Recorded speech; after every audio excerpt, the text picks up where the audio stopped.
podcast is intended for mature audiences. The views and opinions expressed are those of the panelists and do not reflect in any way those of the podcast partners, sponsors, or affiliates. Enjoy. Hi, this is Michael Buffer, and you're listening to the Voice of the People. Let's get ready for Boxing Voice. BoxingVoice.com. What broke him down? Was it just the body punching? When I was hitting him with body punching, I heard him, actually he was crying in there.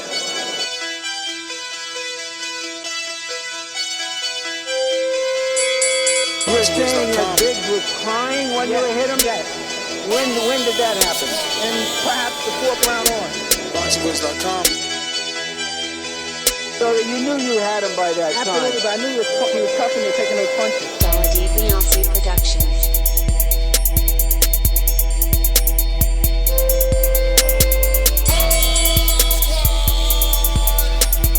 Making women gestures like, oh. Let's go, champ. It's the champ. Shannon the champ. With the fake champ. With Cali, Ryder, and Custio. BoxingVoice.com. I'm gonna treat him like he's a C+ fighter. I'm gonna dominate, I'm gonna dog this fight. I'm talking about punishment. We're gonna punish you for 12 rounds. Either the referee says you had enough, or you can say you had enough, or you can stay your ass there all night until you ain't had enough. I feel I'm the best in the sport, and to be the best, you got to beat the best. And all I did was beat opponents. I worked my way from the bottom to the top. I won a title by beating top competition and top fighters.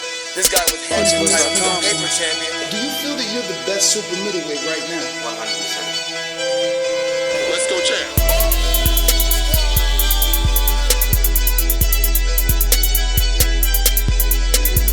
He can bring the pressure. He can box. I'm a true champion. I'm willing to go to his turf in Atlantic City. I'm going to step on him. I'm going to crush him. Y'all can mark my word to this. I'm going to crush him. He's a C+ fighter. I'm an A+ fighter. Come Saturday night next week, all the fans tune in because I'm going to dominate. This guy is flat-footed, swing wild. I'm not worried about who his trainer is because his trainer can't get in there and fight for him. Beyonce Productions. BoxingVoice.com.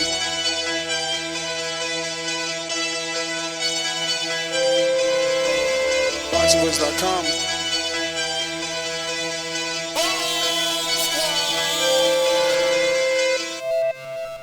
Welcome back, ladies and gentlemen. Welcome back. Man, I almost hated taking off yesterday. I'm so happy to be here to talk boxing with my bros from across the pond, from here in the States. Man, and we got a really nice, jam-packed show. Honestly, our first topic is Terence Crawford.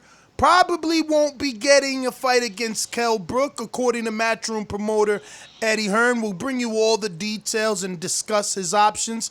Second topic, Jose Ramirez saying, don't compare me and Crawford right now. Give me an opportunity, but we'll give you also those details. John Ryder claims Eddie Hearn has made contact with Canelo for a possible fight. But we're going to take that one a little bit further, but stick around for that. Obviously, Big Baby Miller still a very hot button topic as he owes quite a few people some money now and his name making head waves for what he owes. We'll talk about that as well. And we're going to introduce a new segment called Quick Hits, and we're going to go back to our Ask the UK series. Thankfully, we have a UK host today. Let me head on out to my good friend from across the pond. I am the unified heavyweight champion of the world. I know you're booing me because I whipped the fighter's ass, but you know, that's boxing. On this side of the pond, we're serious, do you know what I mean? UK Great Britain boxing is on the map. Oh my God, I feel terrible. I feel terrible that I'm living in your rent free. Yo, what's up, TBV family? It's that time, Sunday night. That's TBV time. And I'm that guy from across the pond. Just here to chop it up with you. Just talk about, maybe my guy Kell Brook not getting the fight that I want him to get a bit of money so he can retire. And then all the other topics we need to talk about, like even like John Ryder maybe getting the bag. So, I'm interested to get into all those topics and that new UK segment. I don't know what it's about, but I'm about to find out. Over to you, Doomy. I'm the most brutal and Michigan, most ruthless champion there's ever been. There's no one can stop me. Lynch is a conqueror. No, I'm Alexander. He's no Alexander. I'm the best ever. There's never been anybody like me. I'm Sonny Liston. I'm Jack Dempsey. There's no one like me. I'm from Nairclaw. There's no one that can match. Chip! What's up, fellas? It's Sunday, flagship, and there's boxing to talk about. Yeah, man, it looks like though a big problem nowadays is that pandemic gate money being lost. It's getting kind of frustrating to make fights happen, and some fighters don't want to do it in front of a crowdless setting, and some are willing to, go ahead and stay active and take maybe a lesser contender, but a lot of other things to talk about. Champs, Ness, Skipper, what's going on, champ? What up? Yo. What up? I thought I was going to make it without the mouth being full, but... Look, I'll take control. Don't worry about it. We can start at the top with my man, Terence Crawford. Kell Brook was one of the fights that, was being talked about, for a little while now, right, Coach Mitty? Kell Brook, it is from across the pond, champ. And, that fight, it looks like, is Kell Brook really the high ticket price guy that they're making it out to be? Is he pricing himself out? No, I don't know if he's pricing himself out, but we talked about it in other shows, right? So Kell Brook is a name that is interesting for Crawford. Is a name that has achieved things in boxing, right? So he was a champ.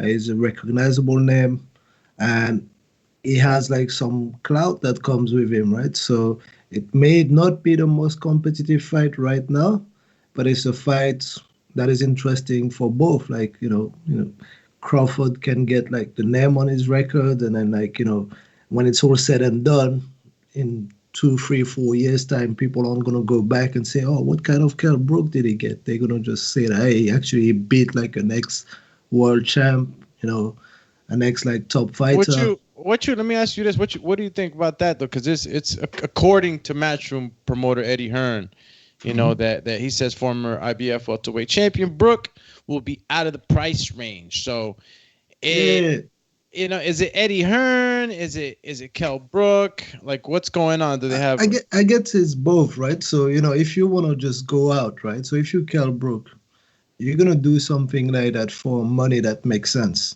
Because if it's like a small amount of money, like Kell Brook can still make that kind of like small amount of money fighting a domestic fight, something that is not too damaging, and maybe pick up a win, right? Mm-hmm. Whereas if it's Crawford, it's probably like, his last fight, his retirement bag, right? So he wants to get the most money he can get. Does that still apply, in this times that we're living in? Him kind of not taking the money, and won't he be sitting around a lot longer like that? Who else is going to pay him more money to fight lesser competition? It will probably sit around, right? Yeah, Kell Brook. Yeah, Kell Brook. But that's the thing. Right? He doesn't need to fight, though. He could sit around. He can sit around and wait for a better offer, wait for the pandemic to settle down, wait for tickets, because there's no pressure or rush for Kell Brook. He's accomplished all that he's going to accomplish. A fight with Terence Crawford would be an icing on top of his career, whether he wins or loses.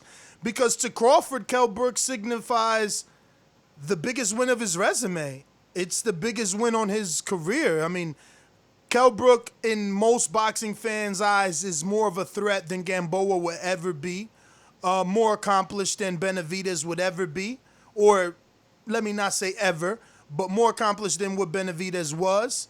And where accomplishments maybe don't give him the edge in the Amir Khan dispute, I think everyone always thought Kell Brook was more durable than Amir Khan. So, it's a good fight if they wait for the right time, to capitalize off of what Kell Brook is supposed to represent, which is a payday. But this list of options that we got here, are any of those names giving it more prominence? Honestly, I think that the writer, which his name is Jim Maltzman from Boxing News 24. Oh, no, right. Sorry. Sorry, that's not it. I thought it was boxing news. Yeah, it is, but I'm looking Yeah, for but the. that's not the article. I'm not looking for the. I'm looking for the right author. Oh, okay. I think I got Here it it goes. here. Here it goes. His name is Chris Williams. So this is the option Chris Williams is given, and yeah, he's being a bit, I guess, mean or realistic. It depends on what side of the track you're on. But he's saying, that Terence Crawford probably won't get a fight with Kell Brook, according to Matchroom, Eddie Hearn. And you can pull up those quotes, so when I'm done reading, you can read Eddie's quotes. They're in that article. If I didn't send it to you, let me know so I can resend. Yeah, I got it. Okay, so he says that promoter Eddie Hearn says that the former IBF welterweight champion Kell Brook, who is 39-2 and 27 KOs, will be out of the price range for the WBO. 147-pound champion Terence Crawford, who's 36-0, 27 KOs. And obviously for his promoter, Bob Arum. And this is understandable. This is no knock, We see the level of fights that Bob is putting on. For him to put on Kell Brook versus Terence Crawford, no audience, he would have to pay out the wazoo. So I understand this fight not being able to happen during COVID. And I understand this list of names from this author post-COVID. Watching what Top Rank has been giving us, these names seem realistic, but Mitty, you got better pronunciation. You read 3 different languages. Do you see the names there? Because that first one, I'm going to say his name is Nursultan Zhangabayev. Yo, that was pretty good. What the hell is that? Nursultan Zhangabayev. Zhangabayev. I've never even heard of this guy, but let's see where he's at. What's the next name? Yuki Beppu. And according to, again, the author, the reason he gives these names, he says, look, it's post-COVID. Top Rank isn't doing anything special. And, his words, not mine. The fights have been of lesser caliber since COVID, and Crawford has been fighting weaker opposition. So these names he's saying are right up the alley. But the best name out of all these names is Custio Calyton for me. But I think, Mitty, Luther Clay, right? Ain't from the UK? Yeah. So Luther Clay actually has like a very interesting fight, domestic fight in Eddie's backroom on the Dylan White's undercard against like someone I know very well, Chris Congo. So it's like a domestic fight, very exciting. I heard of Chris Congo. I would love to bring Chris on the show because he is fighting in in 4 weeks' time or something like that. So, and Luther Clay actually beats in his last fight another good friend of mine, Freddy Kiwitt, for a European belt, right? And I was sparring with him during like his preparation for it. So, but Luther Clay is not on the level either, right? So, and I'm gonna go out on the limb, and I'm probably gonna predict that Luther might lose the fight with Chris next. So, I don't know. Those aren't sexy names, and those are names that are in the price range that you talked about for sure. But they're also ranked names. Like this guy's Zhangabayev. He's 7 in the IBF. 7 in the WBA, and but let's be honest. And like, 15 I've in the never seen WBO. Yeah, but he comes from Kazakhstan. But if you're Crawford, all you can do is fight who's in front of you, and all you can do is fight the people in your sanctioning body. And this guy's number 15. He's number 15 in the WBO, so at least he made the cut. Aegis is now 13. So and Yuki Beppu, or how do you pronounce that? Beppu. He's from Japan. He's 14 in the WBO. 20 KOs, okay. Look, these are not names that stick out, but these are names that are up next. They're working their way up the rankings. The next one is Freddy Kiwitt. I've heard of him, never watched him. How about you guys? So Freddy lost against Luther, and I know him very well. I tell you, like I spar with him on a regular basis, right? So he was a WBO European champion. And he lost his last fight against Luther Clay. And, that was his opportunity to just get picked up by Matchroom. This didn't happen. And he's on a bounce back. But that's a name. He's there. He was there in the ranking. I think he dropped out Who's of the Luther ranking. fighting, He was number Mitty? 12. Sorry? Who's Luther's fighting now, you said? Because he's number Chris 7. Chris Congo. So he's fighting Chris Congo. And over like South No, London. Luther is 11. Luther is 11.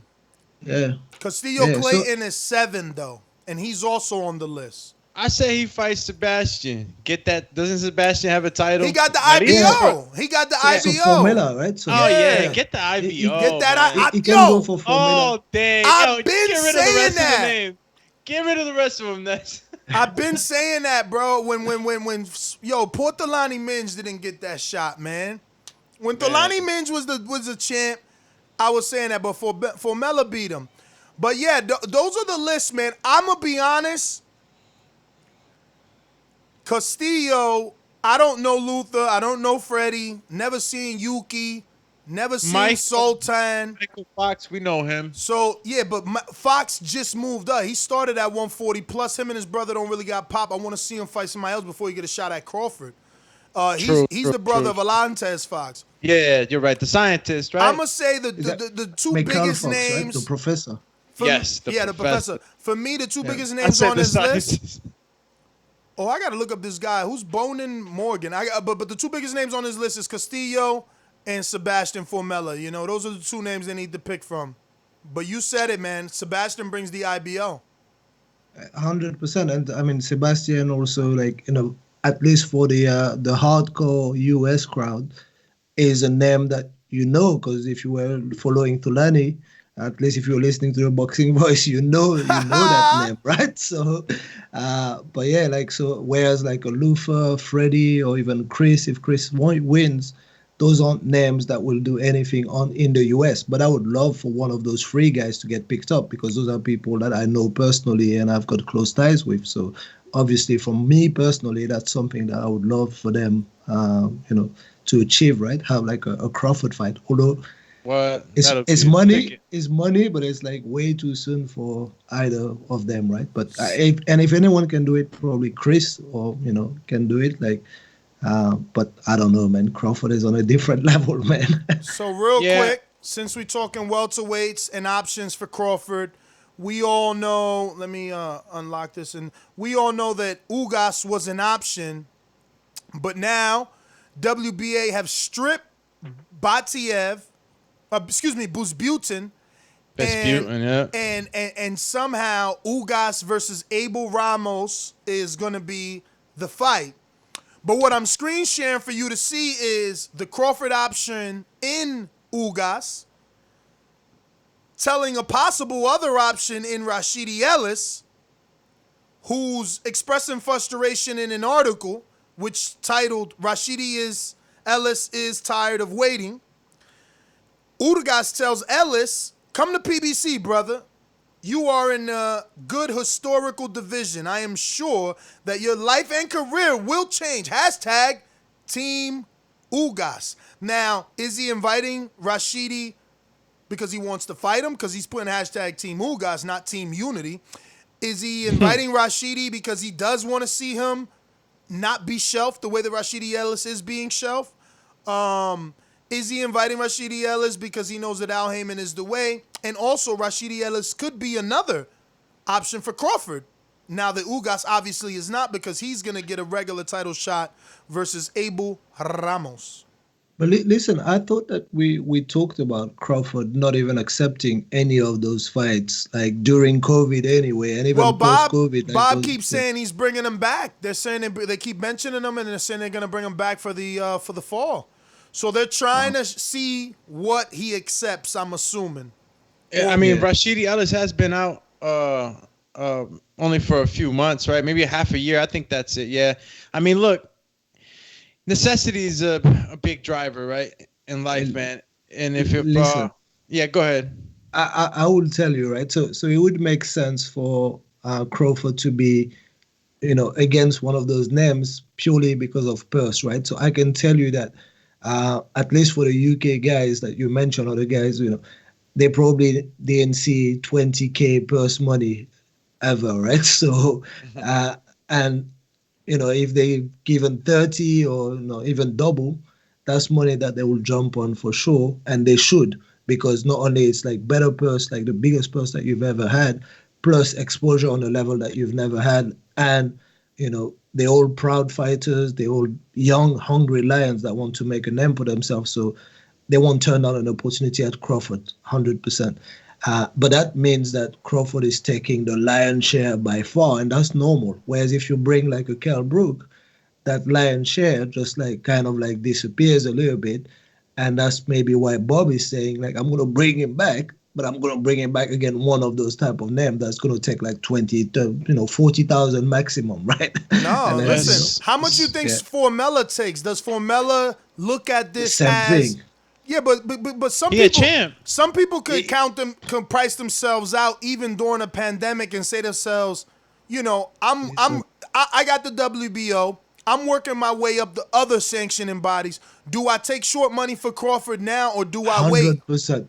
You take short money for Crawford now because, first of all, it's not short money for you because it's double what you've ever seen in boxing. And it's the name value also. No one's expecting you to do anything with Crawford. So even if you hang 10 rounds with him, and if you do something where you win 2 or 3 rounds, then your name value even goes up, and you come back and pick up another purse like that. So those guys at the stage they are in their career, they will take that fight 100% for the money they're given, because the money they're given is better than what I've ever seen anyway. So before anybody jumps in, let me there you go. We on top rank. I was gonna go for it. Go for it. Issa Hakuni, top rank, wouldn't pay for a Porter Thurman or DSG level opponent before the pandemic. Period. If Bud next fight is without fans, doubt he fights Brook or Ugas. No, he doesn't. That's why we're giving you the numbers. Totally. That's why we're giving you these names. These are the real names. I think the sexiest name is Custio Calyton, Sebastian Formella. And Formella. Especially in the US. And I'm going to say it again, personally, I would love to see Freddy Kiwitt, good friend of mine, and I would love to see Chris Congo in the mix. But you said Luther beat Freddy, so why would Freddy get the shot? Yeah, that's the thing. And I'm also going on the limb. I'm ready to say, I want to tell you that Luther will lose in 3 or 4 weeks' time. So that's what it is. A loss to Luther doesn't mean automatically that he's gonna be there in the queue in front of you. It's whatever people are ready to accept, and So, yeah. Well, shifting ourselves to our second topic, which is kind of still Crawford-like, Jose Ramirez was interviewed and says, don't compare me to Crawford as the fighter I am right now. Just wait. Compare me when I make that move to see how much stronger I get. So the question to the panel and to our listeners, potential callers who will call in, is that a fair demand of Ramirez, and how much better is Ramirez going to get at welterweight? When he says, don't compare me now. So, basically it's we know he's going to move up, and people been thinking if he moves up, him versus Crawford, he's saying, wait, let me get a fight up there. Let me show you what I'm about. Let's see if I'm stronger before y'all start already pitting me with him and pitting me to lose, because nobody ain't really saying he going to win. Yeah, I mean, look, when you're jumping up in the division, you want to, give the fighter a fight or two to for you to get kind of a outlook on what he's going to be doing, or what type of resistance he has to punches from bigger guys. And, there's a whole bunch of stuff that you got to take into consideration when you're moving up. So you want to give the guy a little bit of time. And, yeah, he is going to be stronger. He's obviously going to put on some weight. You're not putting on fat. You're putting on a little bit of muscle. And, what you can compare, I guess, is the skills, right? And I mean, you could compare maybe the height. He's 2 inches taller than Terence, according to BoxRec. So, I mean, that's not a huge difference. The reach ain't a huge difference. So, in all honesty, it's just him getting acclimated to that. I think the biggest change will be if and when he faces Josh, right? If they say winning a title makes you 80% better when you become a champion, well, what does Undisputed do? He's unified now, so he's already, on cloud 9. But when we interviewed Robert, what does he say? That he's a workhorse. He loves to train. So if he can be undisputed, then and only then should we start considering what he could be as a welterweight.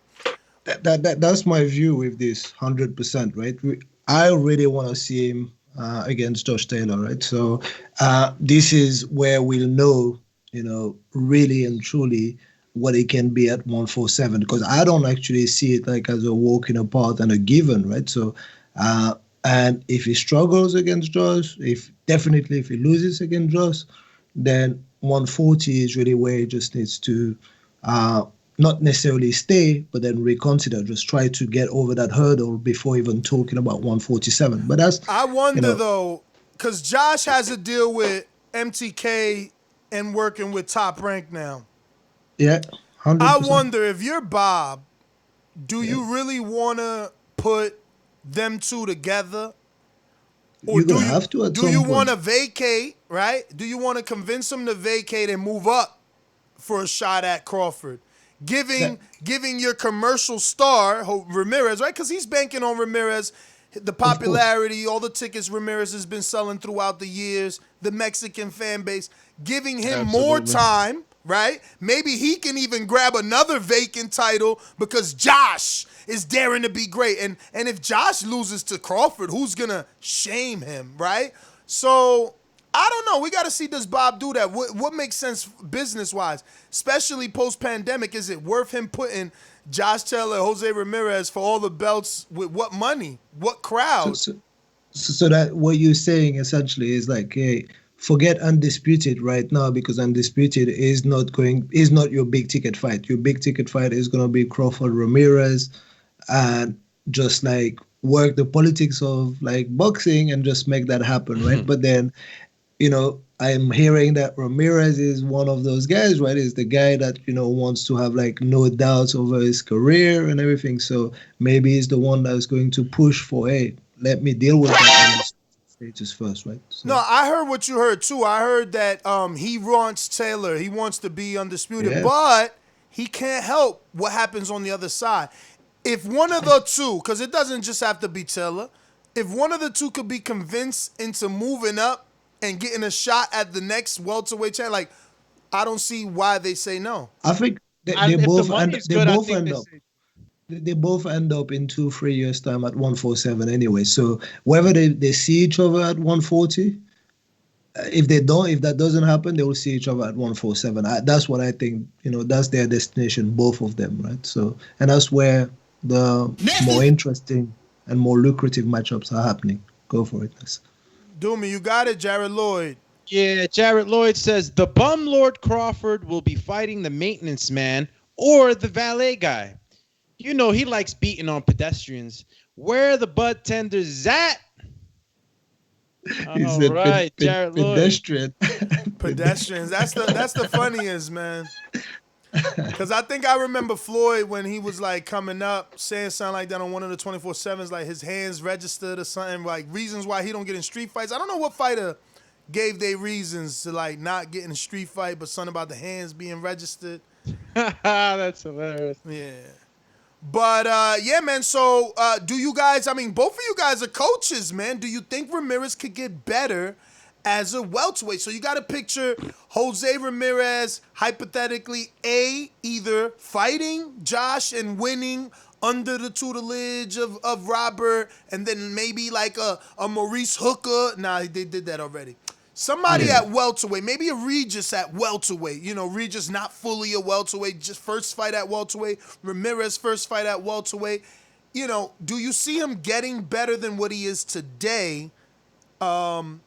As a welterweight is really the question before we can move on.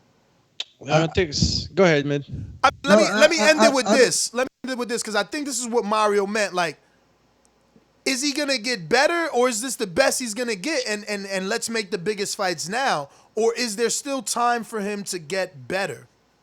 So I personally think that he's already really good, right? So punch output is good. He likes a bit of a war, a bit too much for my liking, but that's the appeal of him, right? So I don't think that he'll necessarily get better because he's already up there, like at a very, very high level. But what we're saying is he gonna get stronger? Is he gonna get like a bigger and even like more destructive, like one punch knockout kind of power?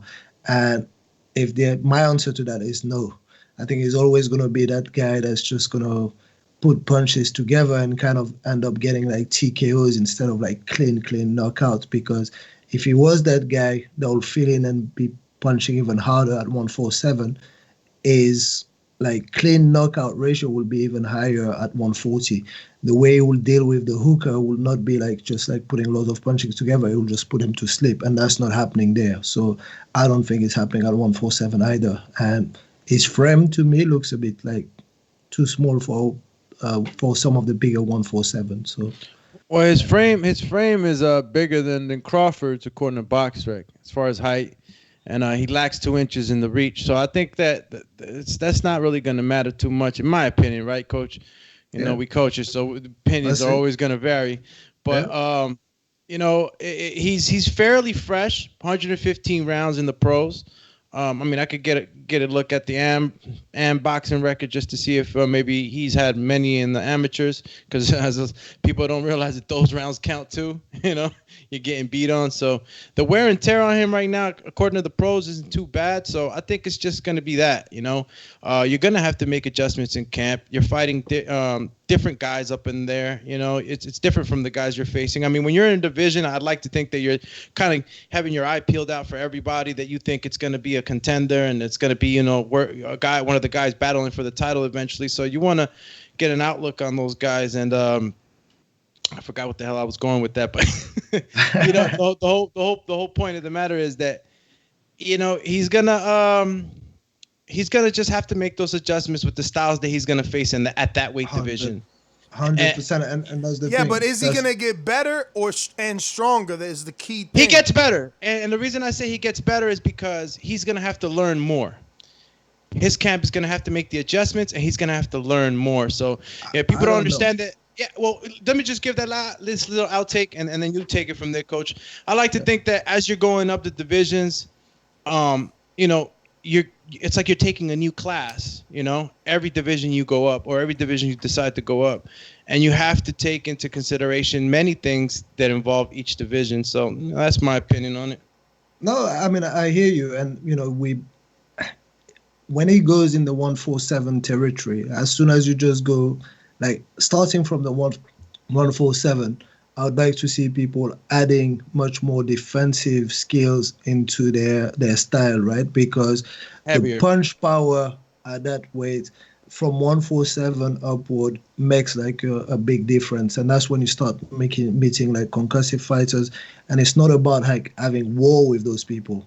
And that's what Ramirez loves to do. He loves to just go in and just have wars. And I think that at 147, you're going to see him getting chinned and maybe start, you know, suffering the consequences of going into wars, because I don't think he's necessarily going to have like that power to stop people. I think it's more likely to get stopped than the other way around, right? But let's see, you know. Let's see what happens when he goes there. Totally agree with that, though. You know, you gotta start, you know, being a little more defensive. The guys at the lighter weights are not cracking like the guys in the heavier divisions. And 147 still, you know, that lower division, but I think that's when you start to see guys cracking. It starts there. Yeah, it starts really there. Those are guys that want to go to 154, 160. Yeah, that's where they end up, right? So, you know, so. A lot of names in that welterweight division, man. But with the pandemic, just very difficult to make anything happen, you know, that isn't in-house big. And right now there's not any big welterweight names. But I did, before we move on and close out this welterweight division, I did want to talk about another little tweet.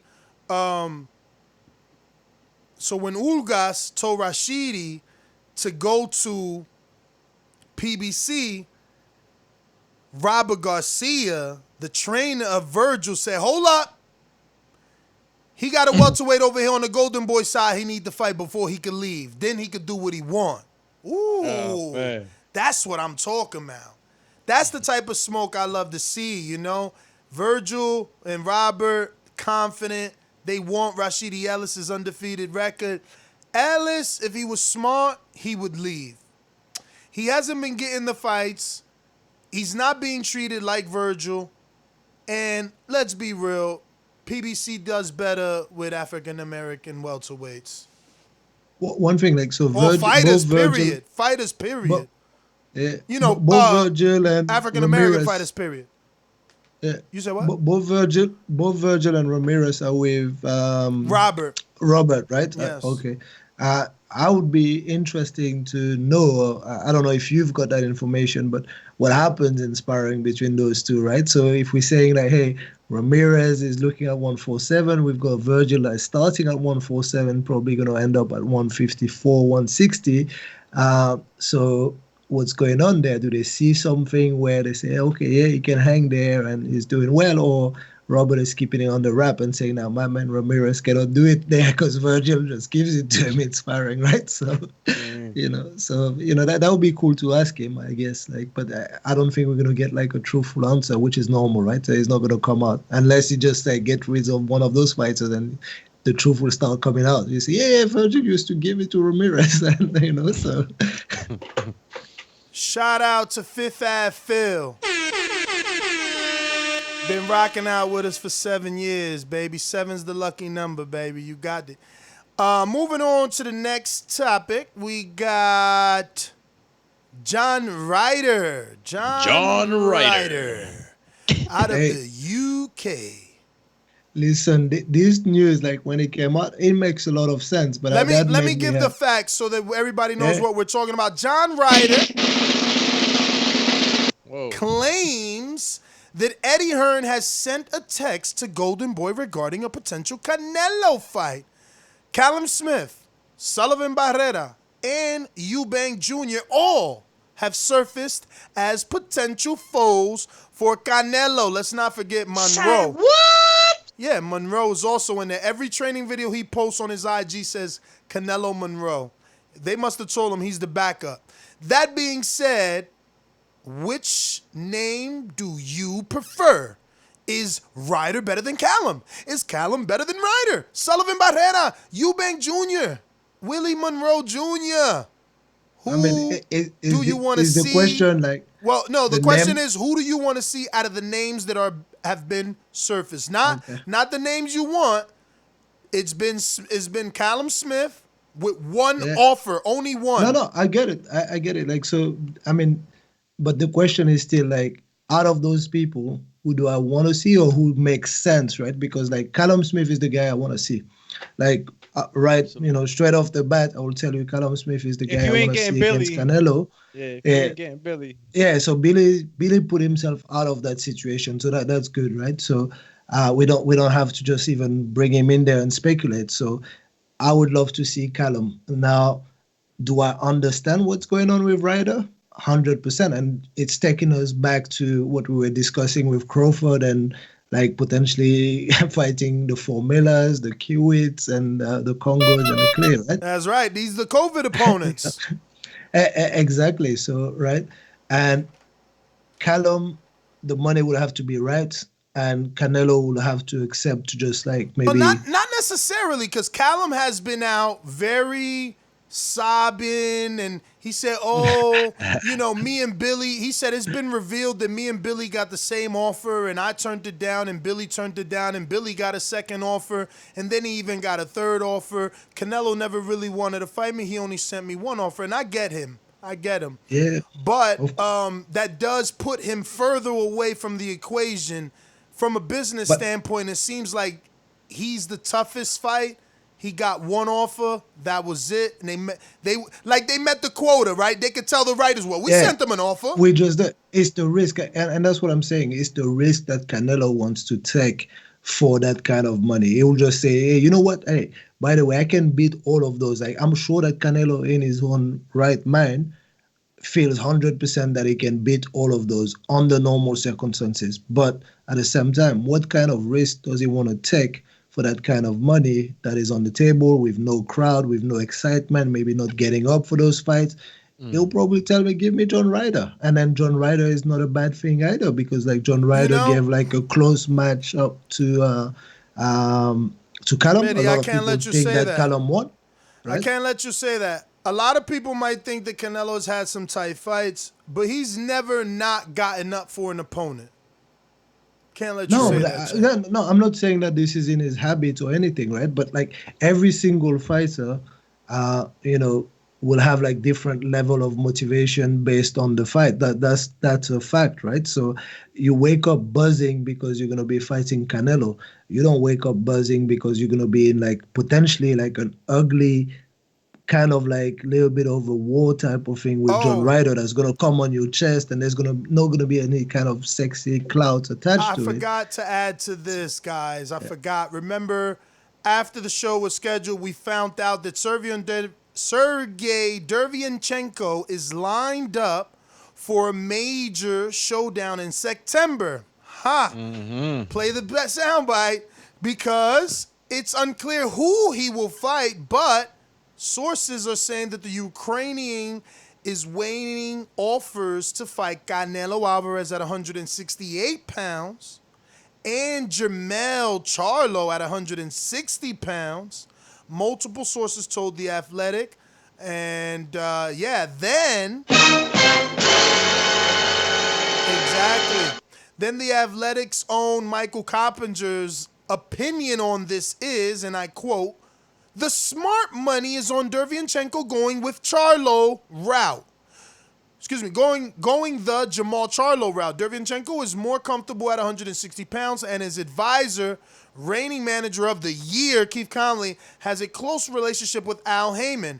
Charlo Derevyanchenko would be a PBC fight. Now, that's his opinion. I'll just give you some other facts. Keith Conley's always been Derevyanchenko's manager, while simultaneously being Daniel Jacobs' manager, while simultaneously being Adam Kovnacki's manager. So for this Ryder, which is our friend, to insinuate that he's going to go the Charlo route because of his relationship with PBC doesn't mean anything, because he's expressed and shown a relationship with Matchroom and Eddie Hearn when he took his fighters over there, is all I'm saying. So, it's still unclear. It's definitely not an alliance thing. Let's clarify for the chat, right? They're asking, like, we're talking about Jamal, right? So, not Jamal. Yeah, Jamal, yeah, the 160. Right? Jamal. So I guess Sergey looked a little bit too tough to fight at his own weight, which I think. Or maybe I shouldn't even put that narrative out there, because the truth is Canelo fought at 175 and he doesn't want to drop 2 weight divisions, you know what I mean? Because that's how you get injured, Remember Roy Jones? Yeah. Remember anyone that moves up and comes right back down? Kell Brook got injured, moved up to 160, came back down, got injured. You don't want to do that. That's not the right way. Remember when Danny moved up, I suggested in between fights before 47 with Luis Palazzo. So you take your time for sure. You take your time to come back down if you wanted to. Right? There's an old school way of doing things that were in play for a reason. Now, this generation, the Floyd Mayweather, Manny Pacquiao generation, it's about pound for pound. It's about jumping divisions and showing that you can be the best in multiple divisions. So I get that, but that doesn't have to be everyone's legacy. You could be Chocolatito and reign in your division and then move up one division. You don't have to just fly Gennady. You can be Gennady, exactly. Right? That's what he did forever, right? Yeah. He said, hey, that's my weight. That's what I do. Well, he still hasn't moved up, regardless of the Andre Ward pay-per-view on HBO that would have been big. And age and whatever, right? So you can tell that, this guy is always like pretty close to his walk around weight, right? So, and that's his weight division. He doesn't want to go higher or lower, right? So unless the money is really sweet. So Derevyanchenko's an option for Canelo, but only at 68. I mean, I would take that at 68 based off all the names. I don't know, so you would take that or Canelo or so? Because listen, you want Callum, which way it goes. Listen, you want Callum, and I get it, but Callum isn't as proven as Derevyanchenko at this point. Like Derevyanchenko did a really good fight with Jacobs, then an even better one with Gennady. Like Callum only proved to us that he could beat an older George Groves. He retired him. But he hasn't done anything since then. I think that was 3 years ago, maybe 2 years ago at the very least. That's a long time ago. George Groves? When was that? Was it 2019 or something? No, not doubt it, bro. I think it was early 2019. So. I hope you're right. If not, maybe 2018 late. I don't know. But I don't think it was I don't know. I don't think it was I'm that. double that checking. long I'm ago. double checking. I don't want to put no dirt on your boy name. I know how you Yeah, feel. it's probably 2019. If I had to, just put money on 2018, it. I'm right, and it was August, so Okay. we really coming up on 2 August, years for yeah. real. I mean, it was September, so we really coming up on 2 years. It's I get it. People like, how is Callum proven with a win and Derevyanchenko not proven with 2 I losses? mean, he looks good. I He mean, looks like, strong. it's I think about that Because it's the caliber. Yeah, it's the caliber of opponent that you're facing. You know what I mean? Like, I get you guys. Groves Yo, is a great win. Remember, I picked Groves to beat freaking Frotch, and Frotch Callum, beat him. Callum Smith was you said he was a little upset because he didn't get return Bro. offers like Billy got. Yeah.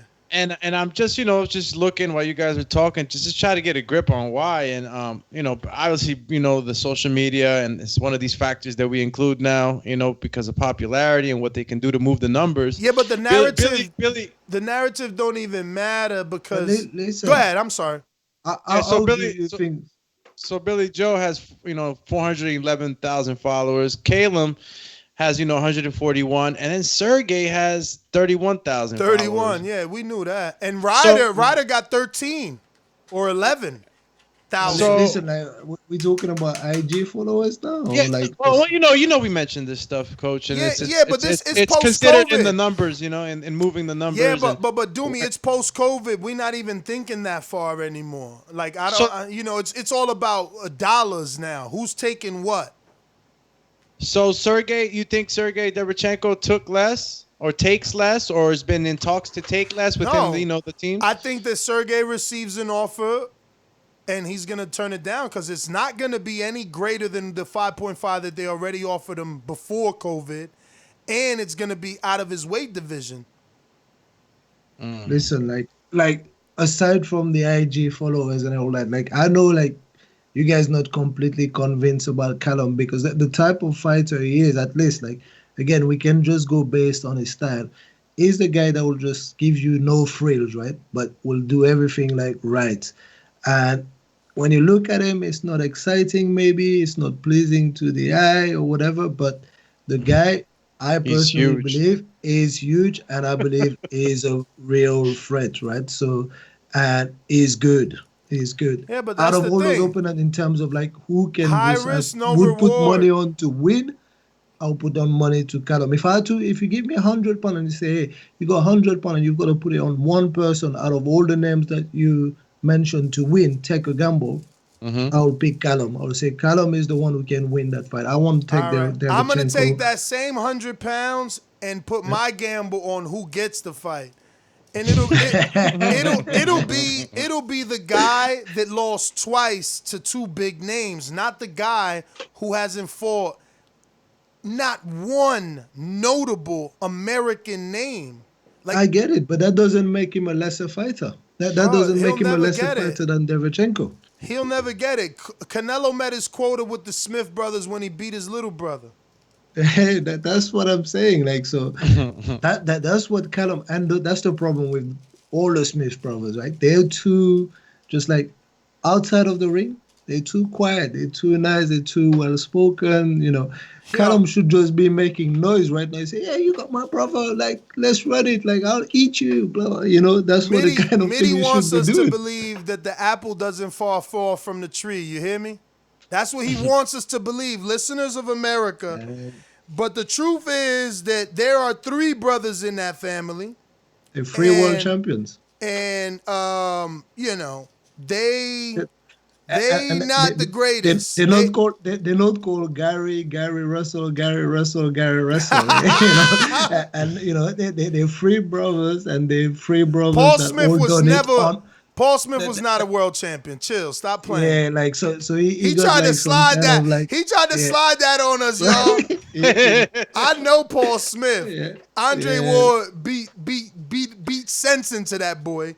And then Canelo and then Canelo beat the other boy. So I don't know why they want to do it to the whole family. Beefy, Steven, and Callum, they're 4 brothers. Like, so, those 3 are the ones that I'm mentioning. I didn't mention Paul as a world champion. So you see there's Steven Smith. Oh, you went with Steven. There is like Beefy, Liam Smith, and there's Callum Smith. Those are the I 3 remember ones, Steven too. Steven lost to somebody too. He lost Yeah, to one I of mean, I didn't ours. say he didn't lose. I didn't say he didn't undefeated. I'm just saying like they're just doing it on the top level. Yeah, you have to just like Nah, respect those you brothers. got Put some to. respect on that family's name, man. Nah. You're right. And I want to take back anything that might have sound crazy because at the end of the day, what that shows is pedigree. You know what I mean? Nah, seriously, bro. Three brothers. Imagine Three brothers to in fight on the living room what world used to level. happen Like, when they were think about it. Canelo got 7 brothers, and the only brother there's only 2, right? Maybe 3, 4 on the world level. That's Rigoberto, Canelo, and maybe Raymond. So yeah, Paul Smith, Stephen Smith, damn, Liam Smith, and Callum Smith, damn. Imagine that household. That father, all your brothers. That father got some genes on him, boy. Damn. Fighting for the TV remote control to decide who's gonna watch their favorite show, man. That must have been some crazy household, putting the man. gloves on Growing every up, time. I'm telling you. Nah, that is pedigree, man. I wonder why Paul was so not good as the rest then, because at least Liam won a world title. Listen, if you say you're not good and you end up getting like in the ring with Arthur Abraham, with like, Yeah, but he didn't win those fights. No, you don't win, but like just like I can't just call it up and just say, hey, I'm gonna fight like Andre Ward tomorrow. I need to just get to a certain level before they say, oh yeah, that can be a fight. You know what I mean? He's good. He's not top. I'm not arguing that he's top of the crib. Like I'm not. I hear what you're trying to say, but I feel like you painting it slightly different. Like he worked to get there. Nah, remember that was when Andre Ward was transitioning and he dealt with BT. Rock Nation was throwing a lot of money on him, and they needed an opponent. Like Paul wasn't like mandatory or killing the rankings. You know what I mean? It was like we need an opponent. Like right now, it was like we need an opponent. Where we could go to a brand new network that never, ever. Remember, that was a bold move on Ward, man. Ward is really SOG because, he took so many gambles with his career. I don't even want to take you down that path, but, man, he did so many gambles. Wilder said that later on, like, I bet on me, but Ward been betting on him. It's crazy, man.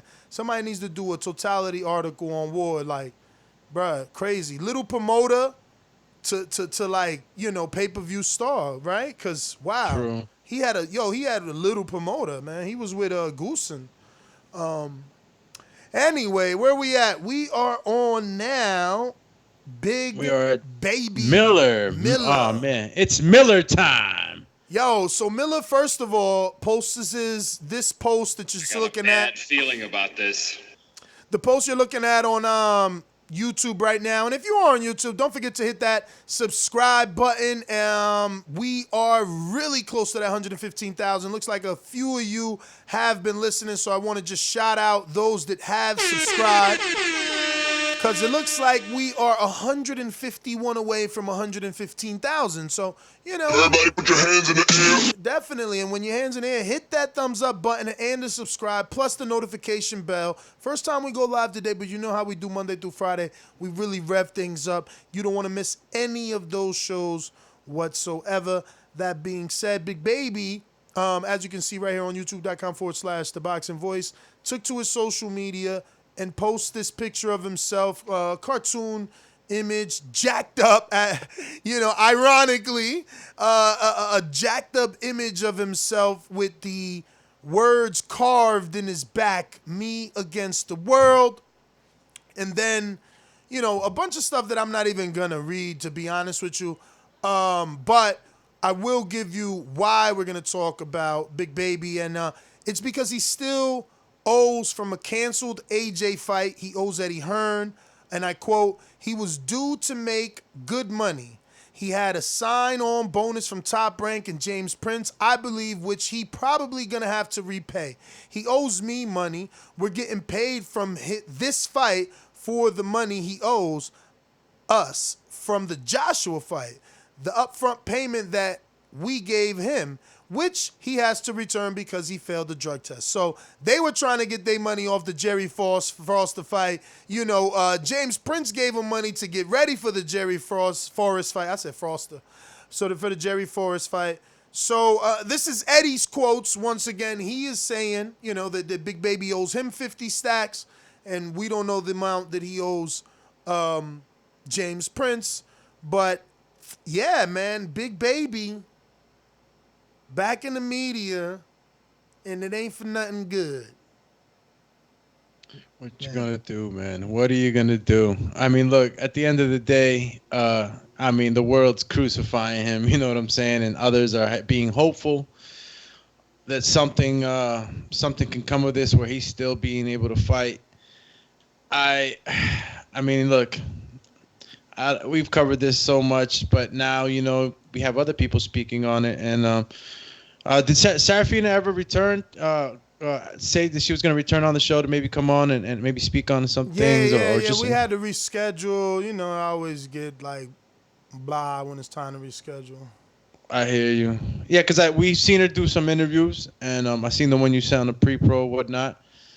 And, she said something. She's only one of the promoters. It's not, he was signed to Greg Cohen, who she worked for, and Salida, and then they took that business to Top Rank. Greg Cohen is now in the feds. It's over for him. He got to do, I forgot whatever I told y'all last time. I don't know if it's 6 months or 6 years. I forgot. But yeah, obviously it matters which one of the two, but you could Google it. And listen, for me, I don't know anything about what he owes to whomever. That's none of my problem. I don't really care about that. What I do care and what I don't really like is taking to social media and then just talking about me against the world and stuff like that, right? So if you're not going to come out there to defend your name by giving proof that, nothing actually happened and just give factual stuff, I don't really care about all the stuff that you're doing and putting superhero pictures of you looking all jacked. That doesn't even look like you. You have loads of fats on your back and stuff like that, right? So, you know what I mean? And that's what I don't like about it. I would like him to speak only if he's going to clear his name, not just to cry and just try to pass himself as a victim in this.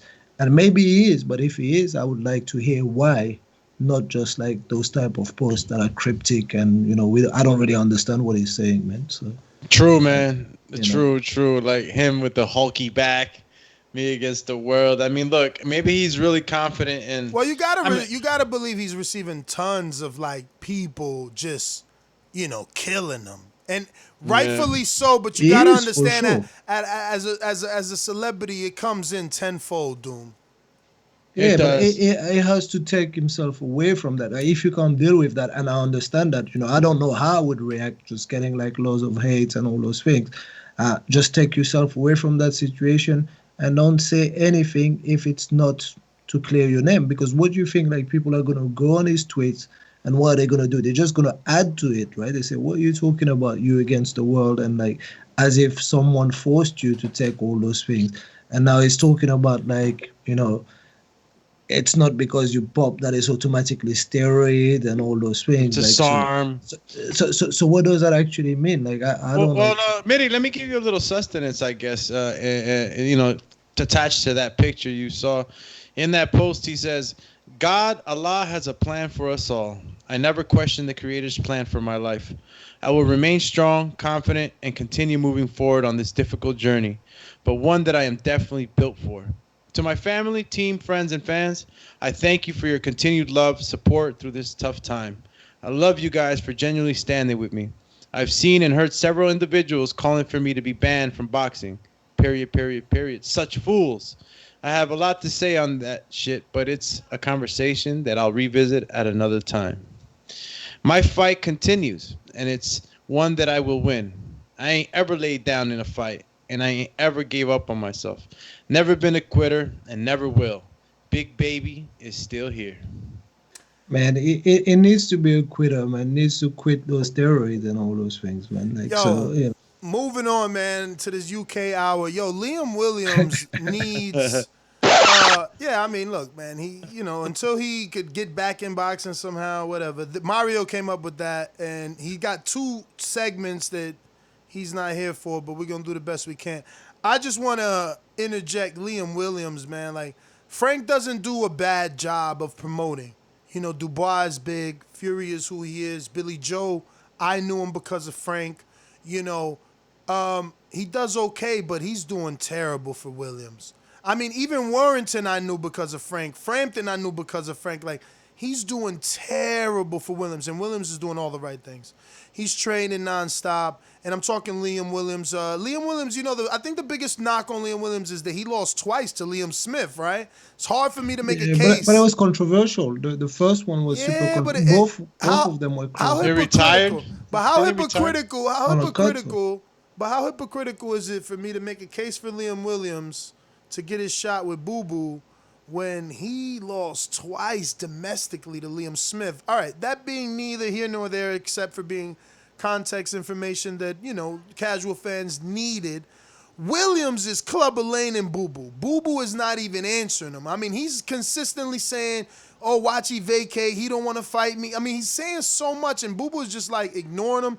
And, I mean, is he right to ignore him? Like, I mean, how many followers does Williams got? Like, how irrelevant is Williams? Because he's the mandatory, man.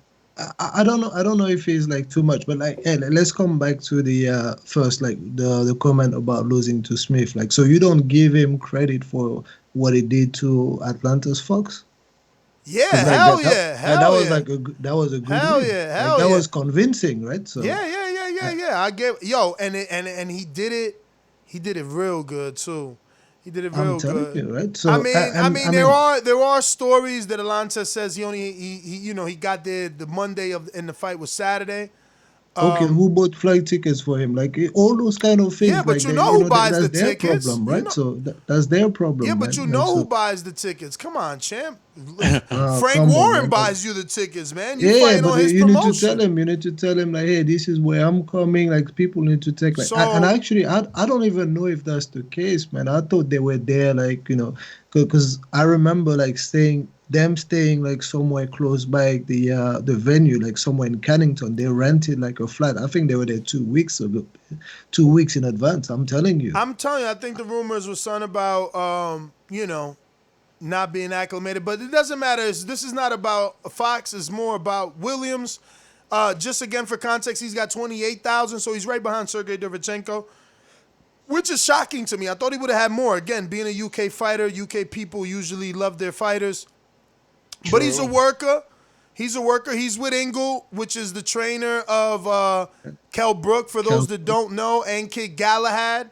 So, yeah, I mean, I wonder when the WBO is going to actually call this, because he's been there or in this position since he beat Lantes last year. Or was that this year? Was that this year before the pandemic? No, that was, I want to say it was end of last year. Atlanta fight 2019 12-12. Yeah. So I mean 12 end of last 21. year, December. Yeah. Okay, December. so it's coming up on a year. Listen, like so Liam is is managed by MTK Global as well, right? So, and I think they generally do like a good job for their fighters, but generally speaking, I agree that, you know, Queensbury Promotion could be doing a better job. Like, it's one of their top fighters. Like, so, you know, apart from like Fury, which now, like, you know, Top Rank kind of hijacked from them, like they have like few fighters there, but really Williams is one of the fighters that they can push behind. If he can capture, like, you know, if he can win against Andrade, that's amazing for them. Like, they have like someone in the middleweight conversation, so why not push him, right? Do you think that the step from Alantes to Andrade is just too big? Because he did do really good versus Alantes, but, you know, people consider... He's always been in like decent fights, right? And is a good fighter. Yeah, I don't think like the step is... He's just becoming a middleweight. You remember, he was at 54 not too long ago. That's 54. But I don't think that, you know, the step is necessarily that big. I think is someone who can hang with A-level fighters. Whether he can win, I don't know. And also, he's going to have to be on the right side of the promotional conversation, which I don't think he will be. Because if he goes to a decision, I don't know he necessarily gets a decision, you know, especially with the type of fighter he is. pure pressure fighter, and judge is gonna find a way to just give Andrade. Yo, I hate the Instagram desktop doesn't have like a mute like Instagram mobile. Cause I can't. But yo, I mean, like, Liam Williams has fought at 175 pounds. That's really? crazy. That's interesting. I never knew that. Hey, listen, is a big, thick dude. I don't think it's the right weight for him or whatever. Yo, where's right? the say what soundbite at right now? Yo, that is crazy. Say what? At 175 pounds against Craig Nicholson, some guy that doesn't even have a picture on BoxRec, but nonetheless, he's gotten that heavy. And yo, he fought like a dog versus Alantez. If he could bring that same style to Andre, it'll be an interesting fight. But all right, we're done with Liam Williams. We're moving on to what's called Quick Hits, a new segment where the co-hosts get a minute to make their points. Avery Sparrow told me and my team, he said, "You're going to be a world champion." Comments that Abraham Nova says were made to him by Avery Sparrow following their 10th round bout where Nova won by unanimous decision. The question is, will Avery Sparrow be a world champion in your eyes? And we saw the replay system on full display in boxing last Thursday. Is it good or bad? all right, you want to take the lead on this one, Mitty? Nervous. That's gonna be very quick for me. Avery Sparrow, I'm sorry, I don't know enough about you. I'm not even gonna lie about your resume, what you did and everything. If you think you can be a world champion, then yeah, that's good. Like, the first thing in a good fighter is to believe in yourself. So keep doing that and hopefully you'll be a world champion. But I'm not gonna front. I can't make a case for him because I don't know enough about him or much about him to make a case for him. So that's me under 1 minute, and I guess I lost that argument. Now look, we saw the fight. I mean, I don't know if you caught the fight, Coach Mitty. I think we did a live fight chat, right, Ness, on that fight, and it was a decent fight. He showed decent skills. I think he could train harder. He was a little fluffy. So he got gassed towards the later end of the fight. And, he might have got outworked. I was rooting for Nova. I was not mad that he got the win. I think it was a fair decision. Can Sparrow be champion? At 35, it's hard to say. I think that whatever... Isn't this more... It's referred to Abraham Nova. Avery told Nova that Nova was going to be the champ. Yeah, Avery, but it says Avery told Nova. I mean, it's either a misprint or something, right? Because look, it says Avery Sparrow told me and my team. He said. Abraham Nova said. Really? Yeah, that's the way it went. Okay, well, I mean, I think Nova's gonna be a champ, but 35 is also rough for him. Oh, 35 years old? No, 35. The weight division. Sorry. Yeah, he's gonna have to wait for the Teofimos to move. So many people to move up. Mitty, did you answer the second question, or are we just doing that first and then we'll ask the second part? That was just the first question. I don't know. I haven't answered the second question. All right, cool. All right, well, the second question. I'm really happy with replaying boxing. It's something that they should have been used. I think that they need to find a better way to introduce it. I think they can do everything they need to do from the sidelines without stopping the action. Like, if they seen the bad knockdown, which was a trip, and the referee didn't call it a trip, it's okay to take it back 2 rounds later during the break in the minute of the round. Not stopping the action, giving guys an opportunity to get their oxygen back, giving other guys an opportunity to, their sweat to dry, the momentum that they had. They save people when you do things like that. So other than that, it's nothing new. I don't know why everybody's making a bunch of press about it anyway. Like, New Jersey hasn't been doing this. Shit's so old. We used it so long ago already on the New Jersey fight on TV, like at least a year or 2 ago. Larry Hazard what put the situation? what would the situation be? There's a low blow and it's counted as a knockdown. We introduce a replay, and then judges can just like, change their scorecard based on it. Yeah, that makes sense for that type of situation. Yeah. And that can be done pretty swiftly. There can be like a special commission that just looks at like replay whilst the round is going on if there's something suspicious. And then shortly after the round is over, that can be communicated through the ref. They'll just go and let the audience know, let the judges know, no knockdown, low blow, whatever, right? And then people can just change their scorecard and stuff like that. So for scenarios like that, that's fine. We have like a video assistance referee for football, like soccer, like recently been introduced in the UK. It's been like strange, but overall, I think in the long term, it's going to be good, right? So if it's done right, no problem. I'm all for that. And I think it's very possible, very doable. Yeah, the replay system, timing, and how important do you think that is to not interrupt the fight? I know you as a coach, you've cornered many fighters. How frustrating is that for you when your fighter has a guy on the ropes tired and then something like that happens and they interrupt the fight, allowing the other fighter to take a break like we saw this last week? I think it's super important not to interrupt the fight. Like, so the right way to do it would be in the break, just to review the situation. Now, it's going to be tricky because there are situations that calls for, like, a fighter to be able just to be given time to recover, right? So imagine like you get a low blow. That low blow makes you bend down and go on the rope, and then the following shots are the concussive shots that drop you. The ref didn't see the low blow, but sees the clean shot on the temple or on the chin that buckles your leg and everything. Then that's when it becomes like a little bit more difficult. Yeah. Because as a coach, I want to just say, hey, the low blow is what caused my fighter just to put a defense down and you didn't see it. I think for situations like that, it's going to be very hard because what do?